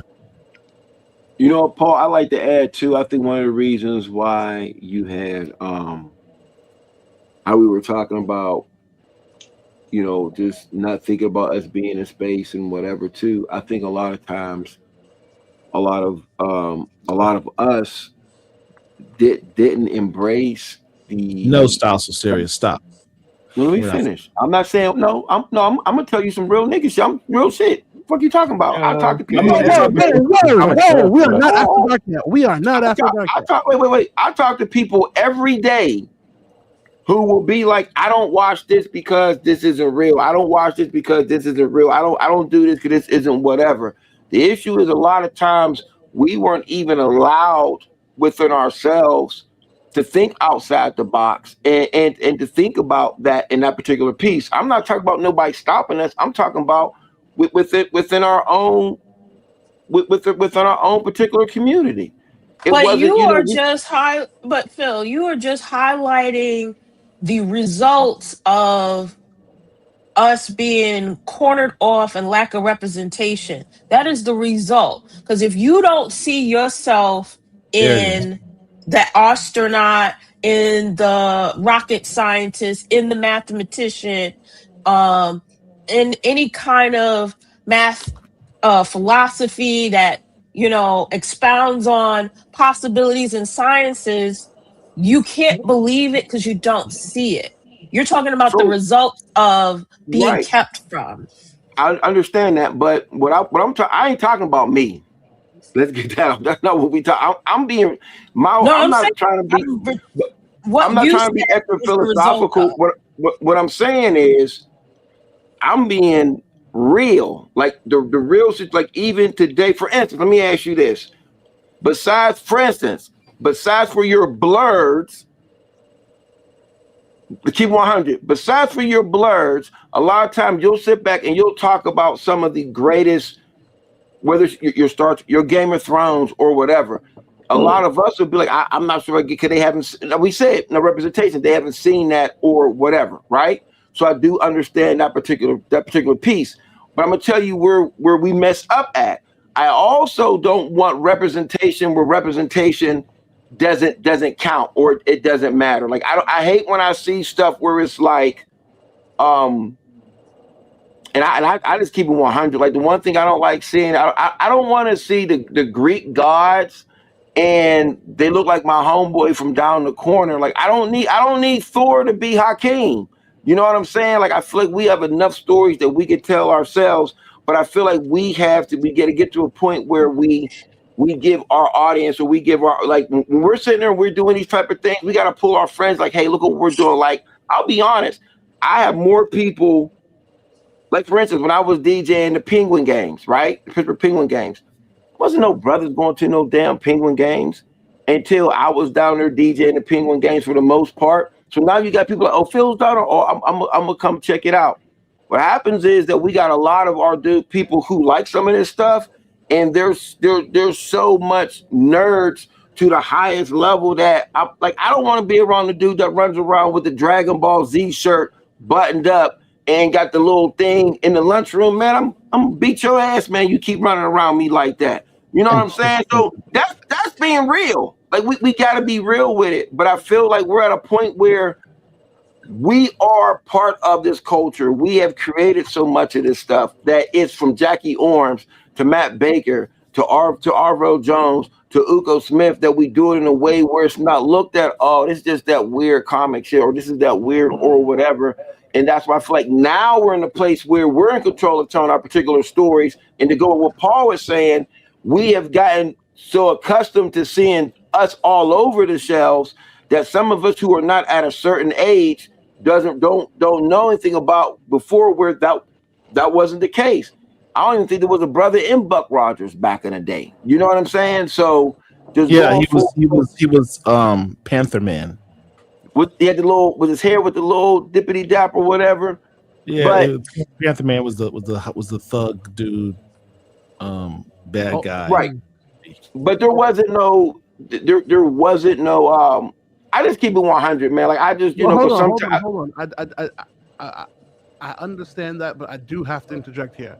I don't want us to inadvertently pigeonhole ourselves here, because, and it's not a Phil thing, but me as someone who's gone to cons and someone who's been around the block when it comes to that, I've heard that conversation, or I've heard that it is what it is. I've heard the rhetoric, right? And it is divisive within the grander comic community, and then specifically when it comes to us, where it's like the one thing you said that stuck with me is, I don't want to see a Black Thor. But then I go, whoa. Why not? See a black what? I'll add to the whole. Wait, hold on. Wait. So I'll come to you, Oracle. 1 second. Hold on. So when he said the Black Thor, one, why not? Right? Why not let them be free? Because it's like when they sell the black cosplayers, you can't dress up as this. You need to be Nubia. No, I'm not saying cosplayers. I'm not saying cosplayers. Wait, but y'all forgetting, or maybe you don't know, the whole Greek mythology is stolen gods from us. So hold on. Thor technically was black first. But that's what was Thor's black name? Hold on. Zango. Before we get to that part, right? But there's also a course correction. Here's what I mean by course correction. So Oracle touched on something on that part, right? So course correction, perfect example. Like I said, I grew up in. I'm going to heaven. I grew up in a Bible house. I grew up with my grandmother. I was watching Jenny Jones and Ricky Lake and all of that. And then my grandma would turn the TV off, put this Bible in front of your boy, and watch the 10 Commandments. I watched the 10 Commandments. You're trying to tell me all these white, non-melanated people were in Africa? How? And not turning black? I'm not debating that. No, that's. Wait. Hold on. I agree with you with that. I got an issue with that too. Okay, but here's my thing. So now, and like I said, this is not a Phil attack. I'm just saying. I'm never attacked. I'm too pretty for that. But go ahead. Reminds me of this. Sometimes, like Oracle goes back to, it's course correction. It's like, yo, this person was white. They whitewashed them. I'm gonna make them black. But then it goes, because we're indoctrinated by what we see. We go, whoa, what the hell? Why he black for? No, because he was black. Right. This is why. And his original name was Sango, just so you know. God of Thunder. I said that. I thought you said Yeah, I Django. I'm know. not gonna front. I thought you said Django. I'm gonna keep it a buck. Does no one watch my Stormwatch episodes of Maria Ayudeli? They don't watch for too long. Here's my thing. At the end of the day, for me, I just feel like, and we went through a whole bunch of different conversations, which is fine. Absolutely. I'll be honest. I'm gonna keep it funky. I don't care. I could get canceled. I do my own shit, so I ain't worried about being canceled. I don't like race swapping. I don't like gender swapping.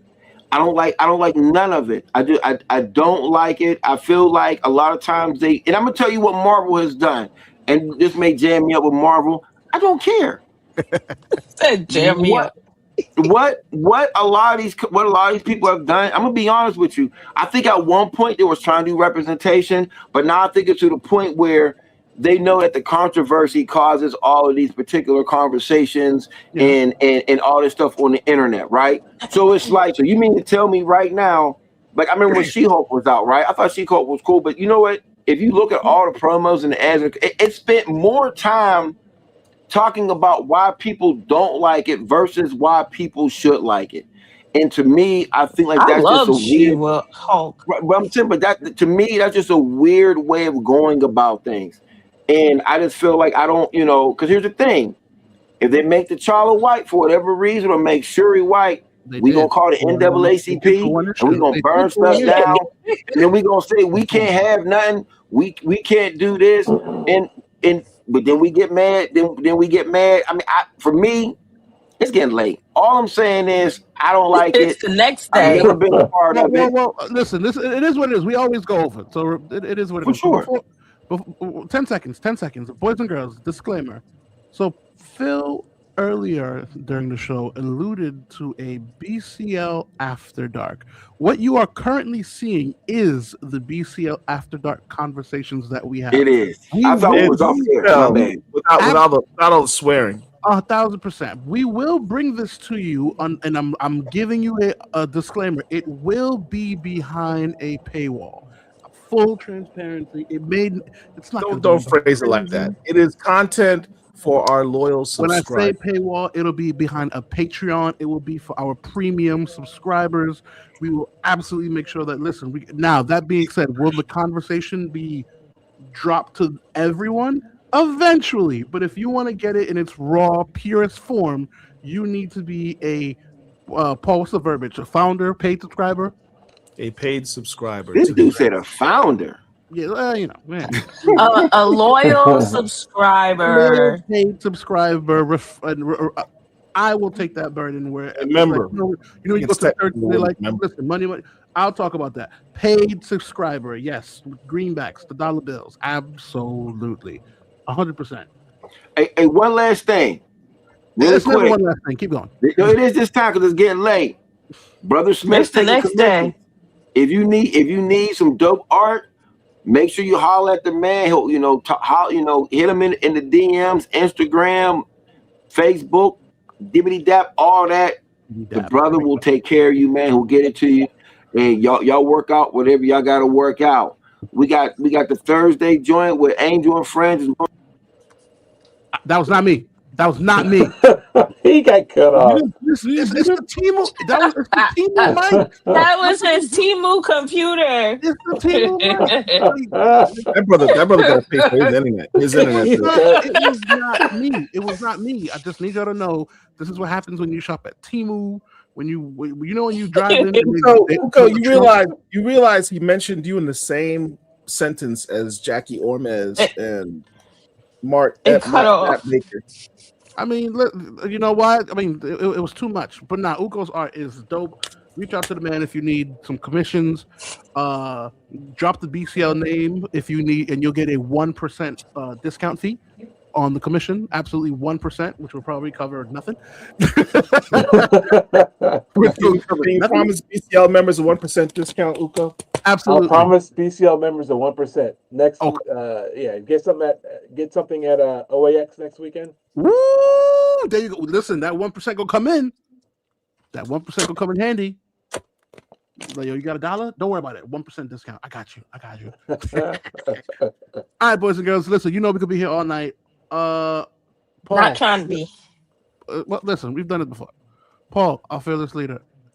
Hey, real quick. Can I say something real quick? I'm sorry. Uko, talk to me. No. Are you guys going to have the After Dark next week? BCL After Dark at OAX? Why are you asking, Uko? I was just curious. Uko want to get into Uko want to get into shits. I mean, I'm sorry. Uko want to get in the business. Conversations. I mean, it would just be. I just thought it would be appropriate to do like an After Dark for OAX. He got a valid point. Y'all gonna be there. Y'all better go live. We in answer to your question, Uko, Phil and I have talked about doing a live stream from OAX. We'll talk to Kazra to see if we can get a room or space that we can live stream from and bring, artists over and talk with them. Okay. Damn. Oh, I could imagine. Oh. Thank you for spilling the beans. Now Uko's spilling the beans. Incredible. I mean, I can't. Nobody on this team can hold water for anything. We can't keep secrets from anybody. Wait. You said nobody? You better take that back. And first off, what secret have you told me that I've divulged? Nothing. You mean tonight? What was a secret tonight? Nothing. Nathan. Yeah. But listen, nothing. Yeah, that's sizzling in your spirit. It's what that you guys put on Lord Chocolate's name is absolutely preposterous. Absolutely preposterous the amount of smut that you guys put on my name. How dare they? Well, when you're up here feeling on your chest, talking about, I can't wait to see okay. Come on, we don't man. need to recap the chocolate experience. First off, just because his I'm debauchery at the comfortable chocolate factory. if you don't love yourself, I don't know. Listen, just because you don't love yourself, don't come over here at me. Oh boy, you over there. Don't put your energy over here. Okay, this is all positivity and self-love around here. Okay, thank you very much. If I do say so myself. Okay, I love me. He loves him some dark chocolate. Hey, yo, pause. Hey, yo, come on. Hey, we're gonna do the closing statement, Paul. Please. Hey, yo, Paul. Appreciate each and everybody here. Shout out to Nico Smith for dropping by with the fam and joining the BCL family.